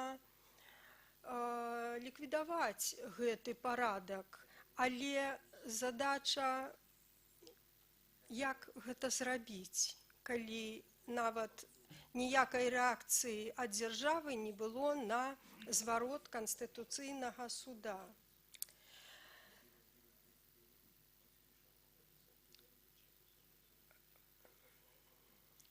Для паспяховага вырашэння праблемы парытэтнага выкарыстання беларускай і рускай моў якраз вось перадусім патрабуецца заканадаўча замацаваць патрабаванне аб абавязковым афіцыйным апублікаванні прававых актаў на абедзвюх мовах. Гэта з аднаго боку. А з другога боку спецыялісты ў галіне права гавораць аб складанасці на цяперашні момант паўнавартаснага выкарыстання беларускай мовы ў юрыдычнай сферы. І гэтая складанасць, на іх меркаванне, узнікае з-за таго, што адсутнічае дастатковая беларускамоўная платформа. Я цытую публікацыю дацэнта кафедры крымінальнага працэсу і пракурорскага нагляду Беларускага дзяржаўнага універсітэта Анатолія Сенько. Гэта быў яго артыкул «Лингвистическое обеспечение норм законодательства о языке судопроизводства». Так вось ён піша пра тое, што адсутнічае дастатковая беларускамоўная платформа для пераходу да суцэльнага афіцыйнага апублікавання прававых актаў на абедзвюх дзяржаўных мовах. І найперш пад стварэннем беларускамоўнай платформы у гэтай публікацыі маецца на ўвазе складанне беларуска-рускіх і руска-беларускіх слоўнікаў юрыдычных тэрмінаў, якія б мелі нарматыўны статус. Мне могуць людзі дасведчаныя запярэчыць, што такі слоўнік у нас ёсць. Сапраўды, на інтэрнэт-партале «Правабай» мы можам карыстацца трохмоўным слоўнікам, руска-беларуска-англійскім слоўнікам юрыдычнай тэрміналогіі. Гэты слоўнік змяшчае каля 30 000 рэестравых адзінак. І, канешне, гэта вельмі каштоўная крыніца тэрміналогіі. Гэта вельмі важная праца, якая вядзецца з 2012 года, менавіта першы раз у 2012 годзе матэрыялы гэтага слоўніка былі выкладзены на партале «Правабай». Напэўна, юрысты актыўна карыстаюцца гэтай крыніцай, але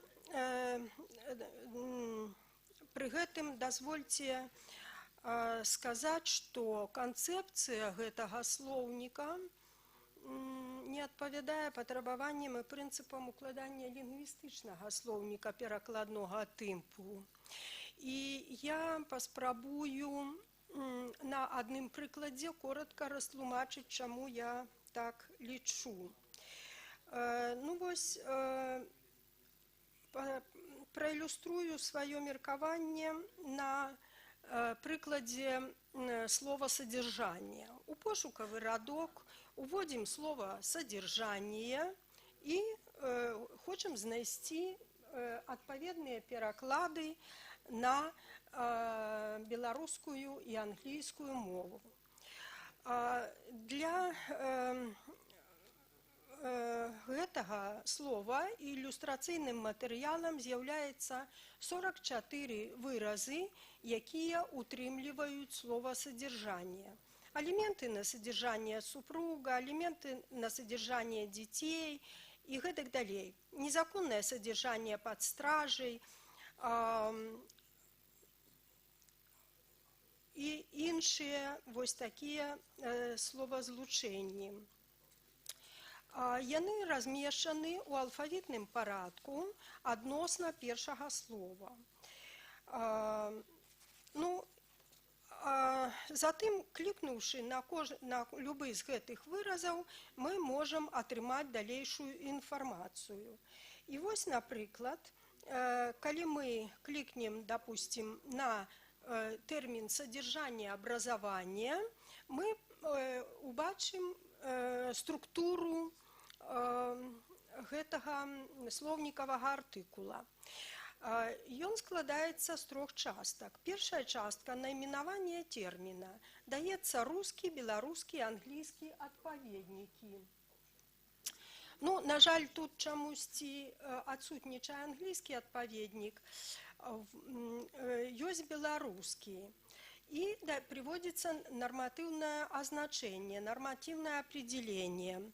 Это нормативное означение взято с документа. Тут написано: содержание образования – это комплекс научных сведений, знаний, навыков и способов действий, которым обучаются и которые осваивают учащиеся учебных заведений в рамках общего профессионального художественного образования. Затем ніжэй, вот то, что самым дробным шрифтом и, видать, не читается с залы, тут называется крыніца, правовый акт, з якога узято гэта азначэнне. Затым ідзе частка асацыятыўныя связі. Гэта значыць, прыводзяцца тут тэрміны, якія тэматычна звязаныя с загаловачным тэрмінам «содержание образования». Таким чином, вы уже теперь наглядно уяўляеце, як выглядае слоўнікавы артыкул у гэтым онлайн-слоўніку. Вы могли заўважыць, што на беларускай мове тут даецца толькі сам тэрмін непасрэдна. Ніякай іншай інфармацыі на беларускай мове няма. І гэта натуральна могуць патлумачыць, што вось гэтая канцэпцыя развіцця, гэты дакумент напісаны на рускай мове, і таму ўзята ўсё і прыводзіцца на рускай мове. Гэта ўсё лагічна, канешне, але гэты слоўнік малапрыдатны для ўжывання ў лінгвістычным аспекце, для перакладу, для вывучэння асаблівасцей беларускай юрыдычнай мовы з-за адсутнасці лінгвістычных характарыстык тэрміна. Тут няма ні націскаў, ні граматычных характарыстык. Адсюль мы не атрымаем інфармацыю пра спалучальнасць слоў, пра не вызначаецца семантыка. Там прыведзены словазлучэнні, але ў гэтых словазлучэннях як мінімум 3 значэнні зафіксаваны. То як карыстальніку адрозніць, якое яму патрабуецца значэнне і які адпаведнік беларускі будзе для гэтага значэння. Карацей кажучы, у мяне склалася ўражанне, што хутчэй гэты слоўнік нагадвае карканданс у тым сэнсе, што тут выпісаны усе ужыванні слова у заканадаўчых тэкстах. Карканданс з элементамі перакладнога слоўніка. З элементамі, паколькі тут толькі прыводзіцца адно ўжыванне на беларускай мове. І, канешне ж, складанне слоўніка юрыдычнай тэрміналогіі – гэта вельмі складаная работа. Яна патрабуе сумесных намаганняў лінгвістаў, спецыялістаў у галіне права, а у склад лінгвістаў абавязкова яшчэ павінен уваходзіць і лексікограф, які валодае інфармацыяй пра дэталі стварэння слоўніка. І калі выбраць вось такую найбольш у наш час зручную форму онлайн-слоўніка, то, канешне, яшчэ патрабуецца тут і спецыяліст у галіне камп'ютарных тэхналогій. Гэта адна з задач, якую я бачу актуальнай на сённяшні момант. Такім чынам, задача стварэння слоўніка юрыдычнай тэрміналогіі. Не менш важнай задачай, на мой погляд, з'яўляецца і падрыхтоўка у ВНУ спецыялістаў, якія маюць веды ў галіне юрыспрудэнцыі і ў той жа час валодаюць беларускай мовай. І філолагаў, якія маюць навыкі работы з заканадаўчымі тэкстамі. І ведаеце, што вось такія спецыялісты, юрысты, якія маюць філалагічную адукацыю, і лінгвісты, якія маюць юрыдычную адукацыю, у іншых краінах ёсць. Ёсць такія спецыялісты ў Расіі, ёсць такія спецыялісты на Ўкраіне. Я нават ведаю аднаго такога спецыяліста ў Беларусі, але толькі пакуль што аднаго. Гэта моя былая аспірантка, якая атрымала філалагічную адукацыю у нас на філалагічным факультэце ў БДУ, а затым у Акадэміі кіравання атрымала юрыдычную адукацыю. Дык вось, для падрыхтоўкі ў ВНУ такіх спецыялістаў варта было б увесці некаторыя дадатковыя курсы, хаця б факультатыўнага характару. На юрыдычным факультэце БДУ читаецца курс «Беларуская мова, прафесійная лексіка». Такі курс читаецца не толькі ў БДУ і не толькі на юрыдычным факультэце. Такія курсы ёсць ва ўсіх ВНУ, на ўсіх факультэтах для студэнтаў усіх спецыяльнасцей. Але па колькасці гадзін гэты курс вельмі невялікі. Напрыклад, на юрыдычным факультэце, дзе я выкладаю беларускую мову, прафесійную лексіку, 6 лекцыйных і 24 практычныя гадзіны.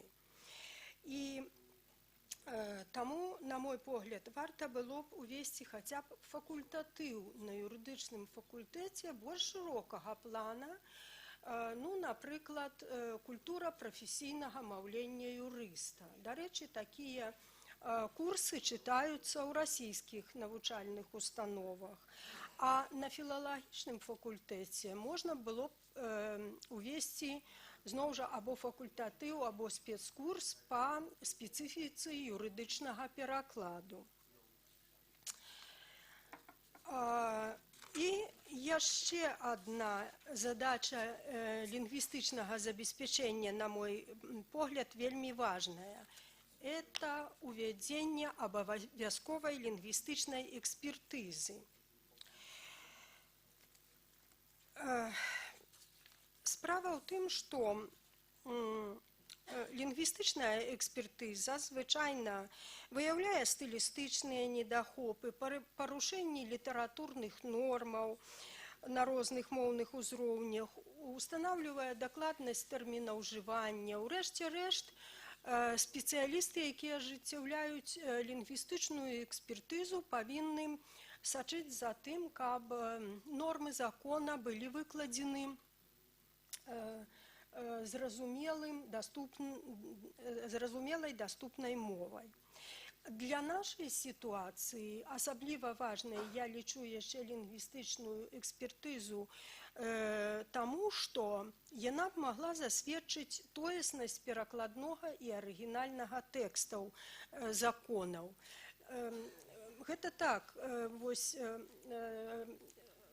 пэўны калектыў робіць важную работу, перакладае кодексы, яны змяшчаюцца на партале «Правабай», але, даруйце, гэтыя тэксты маюць сімвалічны характар, яны не могуць выкарыстоўвацца у афіцыйным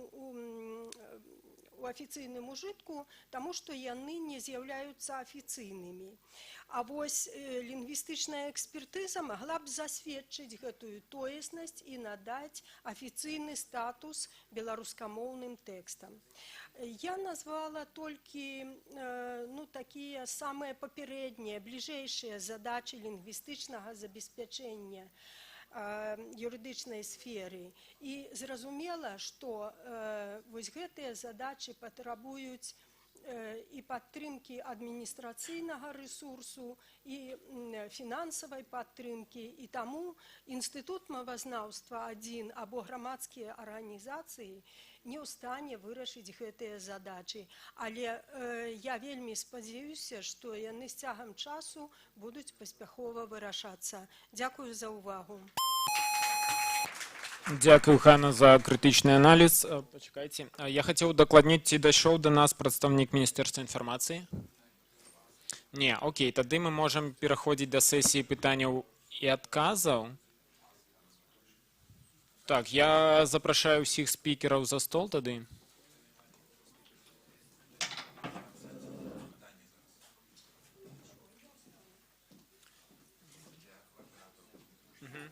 Ганна. Может? А коллегу вы не будете запрашивать свои?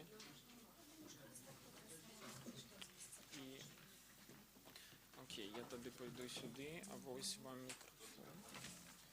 Вось один и это как бы для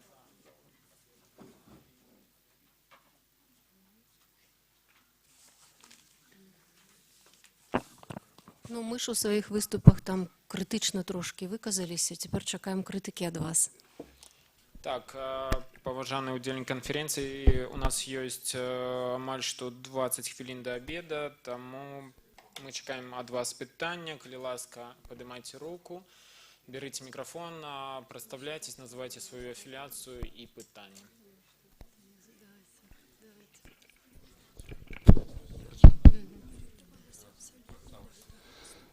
Добрый день еще раз. Денис Тушинский, факультет международных адносін, Беларуская партия зеленых. Сапраўды, сёння і на гэтай панелі прыгучалі пэўныя крытычныя заўвагі. І мне б хацелася задаць пытанне, скажем так, to whom it may concern, для таго, хто б жадаў на яго адказаць. Пытанне о прычынах. А чаму у нас так шмат недахопаў у сферы раўнапраўя мовы? Дзякуй. Дениса, да. Питання до спікера у сенсі, так? Калі ласка, хто може адказаць?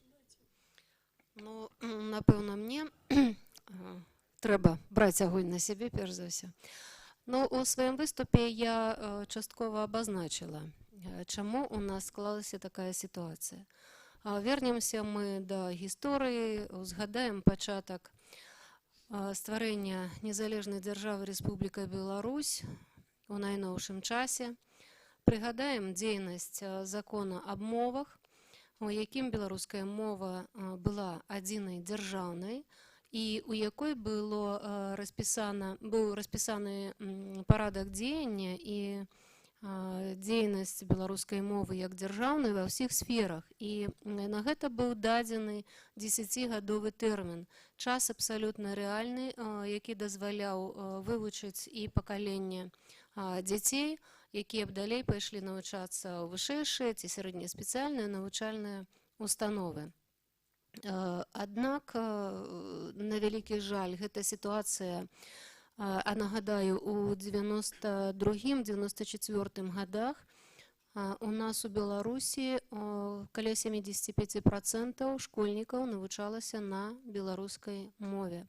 Праблемы з тым зусім не было, в адрозненне ад сённяшняй сітуацыі.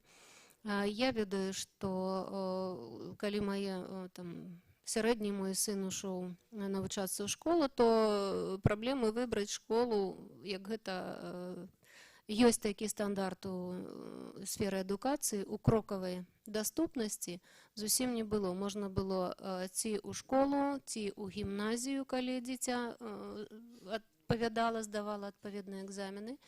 Можна было ў клас, які адкрываўся ў школе з рускай мовы навучання. Але такая сітуацыя працягвалася выключна да 95-го года, пасля таго, як прайшоў рэферэндум, школы пачалі губляць свой статус беларускай мовы навучання і проста пераводзіцца на рускую мову навучання. У адрозненне ад таго, што часам кажуць, на беларускую мову пераводзілі гвалтоўна, насамрэч гэта не было. Это магло быць хіба што толькі в асобных нейкіх школах. А ў цэлым сітуацыя была, успрымалася грамадствам абсалютна натуральна. Таму што все хацелі у новай незалежнай дзяржаве мець перспектывы для развіцця беларускай мовы і улічваючы той факт, што на той момант было шмат вясковых школ, у якіх гістарычна беларуская мова выкладалася па ўсіх прадметах і, дакладней кажучы, усе прадметы выкладаліся на беларускай мове. Многія з сённяшніх акадэмікаў нашай нацыянальнай акадэміі навук Беларусі заканчвалі такія школы, і беларуская мова зусім не перашкаджала стаць адукаваным і паспяховым чалавекам. Перад правядзеннем 1995 года рэферэндумам, на якім было пастаўлена пытанне аб наданні роўнага статусу рускай мове як дзяржаўнай, сітуацыя кардынальна змянілася, і нягледзячы на тое, што тагачасныя дэпутаты Верхоўнага Савета Рэспублікі Беларусь, у прыватнасці Ніл Сімонович Гілевіч, які узначальваў тады таварыства беларускай мовы адначасова, заклікалі да таго, каб не праводзіць такі рэферэндум, не ставіць гэтае пытанне, даць магчымасць беларускай мове ўмацаваць свае пазіцыі ў грамадстве. Тым не менш, рэферэндум быў навязаны, і грамадства, палічыўшы роўнасць моў як юрыдычную роўнасць, трапіла ў пастку таго, пра што папярэджвалі нашы грамадскія дзеячы і пісьменнікі. Беларуская мова трапіла ў дыскрымінацыйны стан. Дзякую, Алена. Наступнае пытанне у мяне будзе да вас. Я ведаю, што ў савецкі час Машэраў, кіраўнік Беларусі, неафіцыйна падтрымліваў распаўсюд беларускай мовы Беларусі. Чаму неафіцыйна? Таму што ён баяўся рэакцыі з боку Масквы. Сыходзячы са свайго досведу працы ў парламенце, ці актуальна гэтае пытанне нам сёння? Ці ёсць людзі, якія неафіцыйна падтрымліваюць беларускую мову? Дзякую. Дякую. Я думаю, што нам варта казаць не толькі пра тое, што неафіцыйна падтрымліваюць, нам варта казаць пра тое, што ёсць асобы, у прыватнасці міністр замежных спраў Рэспублікі Беларусь Владзімір Владзімірович Макей, які абсалютна публічна выступае ў абарону і за тое, каб беларуская мова пашырала сферу свайго ўжывання. Пэўнае спрыянне аказваюць і бізнес-структуры. Вось тут, напэўна, можам казаць пра тое, што гэтая падтрымка адбываецца, як правіла, не публічна, бо у сілу своеасаблівага стаўлення да людзей, якія падтрымліваюць беларускую мову, гэта часам успрымаецца як палітычны, напэўна, антаганізм ці нейкае палітычнае супрацьстаянне да ўлады, то гэта адбываецца больш так завуалявана. Тым не менш, я хочу прывесці прыклады зноў жа з дзейнасці нашай арганізацыі. Вось у нас ёсць часопіс «Верасень», які выдаецца выключна дзякуючы таму, што яго падтрымліваюць самаахвярныя, скажам так, людзі, але гэта часопіс для маладых і гэта часопіс творчасці маладых нашых аўтараў. Ці адказала я на ваше пытанне? Так, дзякую. Пытанне залі. Ярослав, калі ласка. Дзякую вялікі за вельмі цікавыя прэзентацыі і вельмі таксама цешуся бачыць, што вельмі канкрэтныя рэчы абмяркоўваюцца, канкрэтныя праблемы, і спадзяюся, што па выніках гэтай канферэнцыі атрымаецца наладзіць нейкія новыя кантакты для того, каб вырашаць гэтыя канкрэтныя праблемы. Таксама хацеў бы нагадаць пра тую паперку, якую вам раздалі з параўнаннем сістэмы ў Валіі і ў Беларусі, і таксама з рэкамендацыямі, якія мы плануем уключыць у паперу, якая выйдзе праз, напэўна, 2 тыдні. І, магчыма, тут не ўсё правільна, магчыма, вы з чымсьці не згодныя, калі ласка, дайце знаць, калі ёсць нейкія заўвагі, ці ў прыватным парадку, ці падчас вашых выступаў. І мне падаецца, што адно з, магчыма, вельмі важных накірункаў для дасягнення рэальнага дзвюхмоўя — гэта дэпалітызацыя беларускай мовы. Бо дагэтуль усё ж такі гэта праблема існуе, і вось як мы даведаліся ад нашага эксперта з Валіі, таксама была такая праблема. Раней гэта разглядалася як нейкі момант супрацьстаяння, спрэчак, а цяпер гэта ўспрымаецца на тэхнічным узроўні, бо дасягнуты кансэнсус ва ўсім грамадстве. І маё пытанне звязана з тым, ці ёсць нейкая платформа, на якой дзяржаўныя установы, магчыма, недзяржаўныя органы могуць абмяркоўваць гэтыя пытанні, як дасягаць рэальнага дзвюхмоўя ў Беларусі. Дзякуй. Дякую, Ярослав. А да каго пытанне? Гаспадарня Ольга. У мікрафон, калі ласка.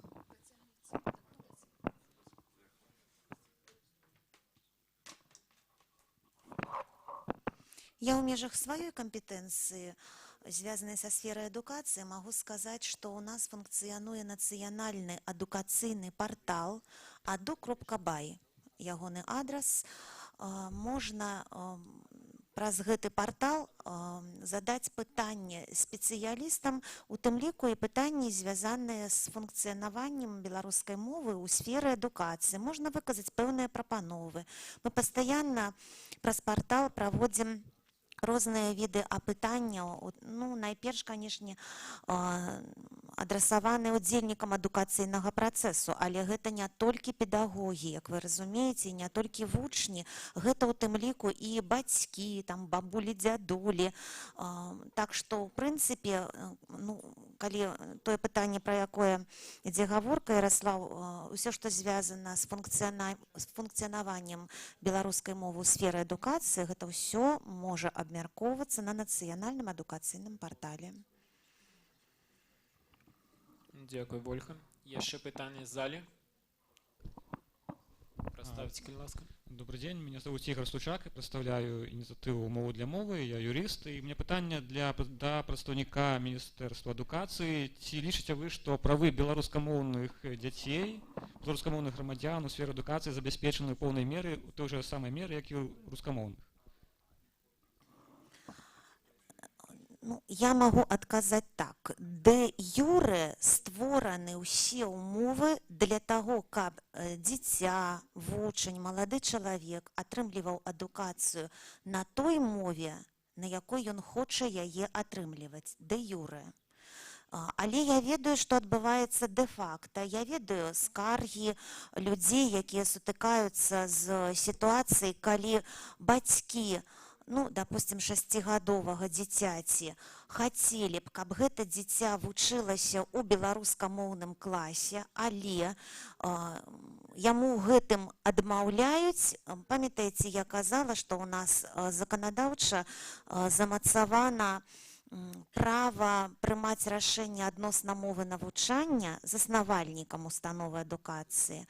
І людзі адмаўляюць на той падставе, што не хапае колькасці заяў, каб адкрыць клас. Дэ-факта такое бывае. Ну, гэта ўжо, так скажам, сітуацыя, якая такім чынам некорректным, я б так сказала, вырашаецца на месцах. У выступленні спадарні Алены прагучала, што хацелася б, каб бацькі праяўлялі ініцыятыву у тым напрамку, вось не я адзін хачу навучацца беларускай мове, вось нас ужо некалькі чалавек, давайте ствараць такіх клас. Гэта было б цудоўна. Сёння бацькі такія актыўныя ў сацыяльных сетках, у вайберы. Ну, сёння, мне здаецца, не праблема знайсці сабе аднадумцаў. Спадарыня Вольга, я хочу вам сказаць, внесці такую карэктыву. Ці часта бацькоў пусцяць у школу, напрыклад, паразмаўляць, ці часта пусцяць, напрыклад, пісьменніка, там, навукоўца, грамадскага дзеяча для таго, каб паразмаўляць з бацькамі на бацькоўскім сходзе і заахвоціць іх да таго, каб аддаваць дзяцей у беларускамоўны клас. Вот гэта таксама вялікае пытанне, таму тут не трэба так все на бацькоў пераводзіць. Ситуация такая, что у Мінску есть, например, группа с 20 и больше бацькоў, они приходили до министерства, до министра Карпенки, обмяркоўвалі эту проблему, подавали в суды по дискриминации по мовнай прыкмеце, и пытанне не вырашылася. Дети повинны ходить у рускамоўныя садкі, классы, бо по месту жыхарства им гэтыя садкі не открываются. Я паўтаруся, могуць быць цэлыя вось садкі, як вы гаворыце, установы адукацыі, могуць стварацца нават асобныя групы ці класы ва ўстановах адукацыі з рускай мовай навучання. Юрыдычнае права людзі маюць. Ужо іншае пытанне, як яны карыстаюцца гэтым правам. Людзі карыстаюцца, але фактычна ўсё ж такі, калі людзей права ёсць. Давай дадзім іншым задаць пытанне. Ну, я могу адказваць толькі ў межах маёй кампетэнцыі. Мы умовы для гэтага ствараем.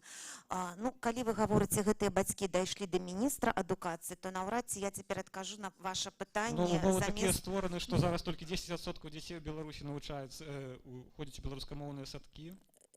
І мы, напрыклад, выдалі кнігу беларускамоўную, раздалі яе ва ўсе дзіцячыя садкі Слуцка. І апынулася так, што нават беларускамоўнай літаратуры ў садках не хапае. Дзякуй, Ігор, дзякуй. Дазвольце, калі ласка, некалькі слоў сказаць. Я думаю, што тут справа не толькі у недастатковай дзейнасці дзяржаўных органаў. Тут яшчэ самае галоўнае, самае балючае – это нігілізм моўны. Вось пра што гаварыў Александр Александрович у сваім выступленні. А чаму такая сітуацыя ўзнікла? Чаму такое стаўленне ў беларусаў да сваёй роднай мовы, да сваёй каштоўнасці? Адказ на гэтае пытанне мы знойдзем у гісторыі літаратурнай мовы беларускай. Дарэчы, я вось, акрамя таго, што займаюся лінгвістычнымі праблемамі заканадаўства, яшчэ студэнтам-філолагам выкладаю гісторыю літаратурнай мовы. І спецыяльна, абавязкова ім чытаю такую тэму «Умовы фарміравання сучаснай беларускай літаратурнай мовы». Грунтуючыся на публікацыях лінгвістаў, навукоўцаў, адной з цэнтральных такіх публікацый лічу публікацыю Аркадія Іосіфавіча Жураўскага і Івана Ігнатавіча Крамко «Характар выкарыстання беларускай мовы на пачатковым этапе яе фарміравання». Вось там выкладзены прычыны сённяшняй, цяперашняй сітуацыі з беларускай мовай. Сеялось семя глубоко, веками, корни в земле глубоко. Значит, тое закладвалася вельмі даўно. І вывучыць гэтую сітуацыю, ну, правесці нейкія асветніцкія мерапрыемствы ці што сярод насельніцтва, ці праводзіць не для таго, каб знайсці вінаватых, а для таго, каб растлумачыць насельніцтву, што так было не заўсёды, што ў нас быў час, калі мы цанілі, шанавалі сваё. І трэба да гэтага вяртацца, іншага выйсця ў нас няма, каб захаваць сваю ідэнтычнасць. Вось я думаю, што вось прычына сыходзіцца ўсё-такі вось на гэтым, на нігілізме значнай часткі нашага насельніцтва. Прычына нашых няўдач. Дякую, Ханна. І у нас апошняе пытанне ад Александра Лукашана. питання, я хотів би репліку одну. Мікрофон. Шановні колеги, я хотів би вот репліку по відносно питанню і відказів. Я все ж таки, так сказати, так, по своей натуре оптимист, але и скептик. Поэтому я хотел бы сказать, что вот те питания, які задавались, і ті отказы, не все так просто, як було в питаннях, як було во всіх отказах. Тому що, конечно, я думаю, при всіх відносинах есть проблемы з відкриттям білоруськомовних груп у садках і класів чи школ. Так? Але я думаю, що при всіх скептичних відносинах до системи нашої адукації, коли б набралося каля 10 чоловік, які жадають пайсці вчитися в білоруськомовному класі в одній школі, то ніякої проблеми з відкриттям білоруськомовного класу не було б. Это я просто гарантую со своего опыта. Я не знаю, як там у міністерстві, но зрозуміло, що коли по одному чоловіку з різних районів Мінська, і кожен хоче, щоб близько у його дворі була школа, ці клас, це, конечно, проблема. Проблема тут така є. Поэтому, конечно, все, ну, часто вот такие административные, чисто административные меры, они приводят до вельми негативних виників. Разумеете? І гэта трэба, так сказать, до гэта трэба адносіцца вельмі асцярожна. Поэтому сёння, вот разумееце, што перш за ўсё павінна быць яшчэ, так сказать, як бы жаданне самого грамадства. Наша бяда ў тым, што у нас вельмі цяжка змяніць стэрэатыпы маўленчых паводзін. Я пра гэта гаварыў. А па-другое, ёсць такі яшчэ парадокс, ёсць парадокс статусу мовы. Тому что я повторюю, что державная мова часто не может атрымаць тых мер падтрымки, якія можа атрымаць лёгка мова нацыянальнай меншасці. А мова нацыянальнай большасці, хотя она реально патрабуе таких падтрымак, атрымаць іх вельмі складана. И апошняе, что яшчэ я хотел, для того, каб, так сказать, вот большей ступени беларусізаваць нашу систему адукацыі, так, все-таки трэба думать не только про открытие, не просто про открытие классов и школ, а про падрыхтоўку базы для гэтага адкрыцця. Нам сёння вельмі патрэбны настаўнікі, прадметнікі, якія могуць выкладаць свае прадшкольныя прадметы на беларускай мове. У нас не так много у Мінску беларускамоўных школ, гімназій і класаў, але я ведаю, наколькі востра стаіць праблема з тым, каб знайсці прадметніка, які можа выкладаць прадмет на гэтай мове. Па-другое, гэта яшчэ і вучэбна-метадычная база. Правильно, у нас ёсць падручнікі і самы такі вот мінімальны комплекс, так сказать, вучэбных матэрыялаў па кожным прадмеце, але ці ёсць у нас полностью увезеты вучэбна-метадычны комплекс па ўсіх прадметах на беларускай мове. Я не знаю, можа ён і ёсць, але я пакуль што гэта не валодаю.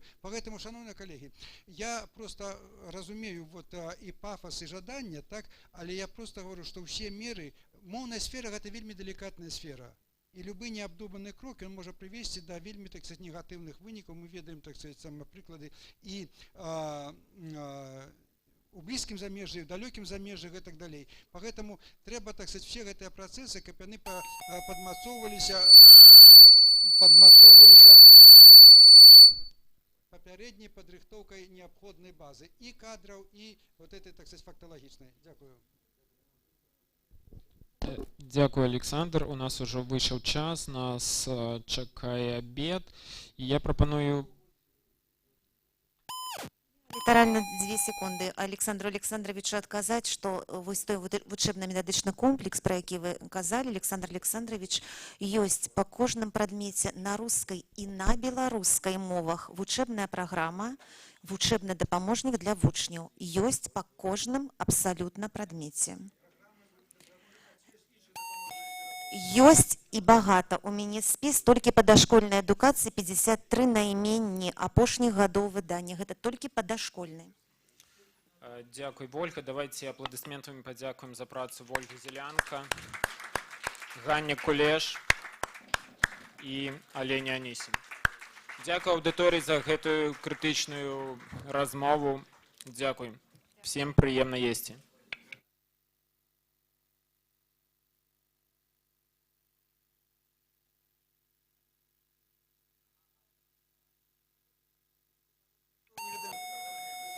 Паважаныя ўдзельнікі канферэнцыі, абед будзе ў кафэ акадэмічнае для ўсіх удзельнікаў канферэнцыі, у каго ёсць бэйджык. А пасля вяртаемся ў гэту аўдыторыю ў 14:50.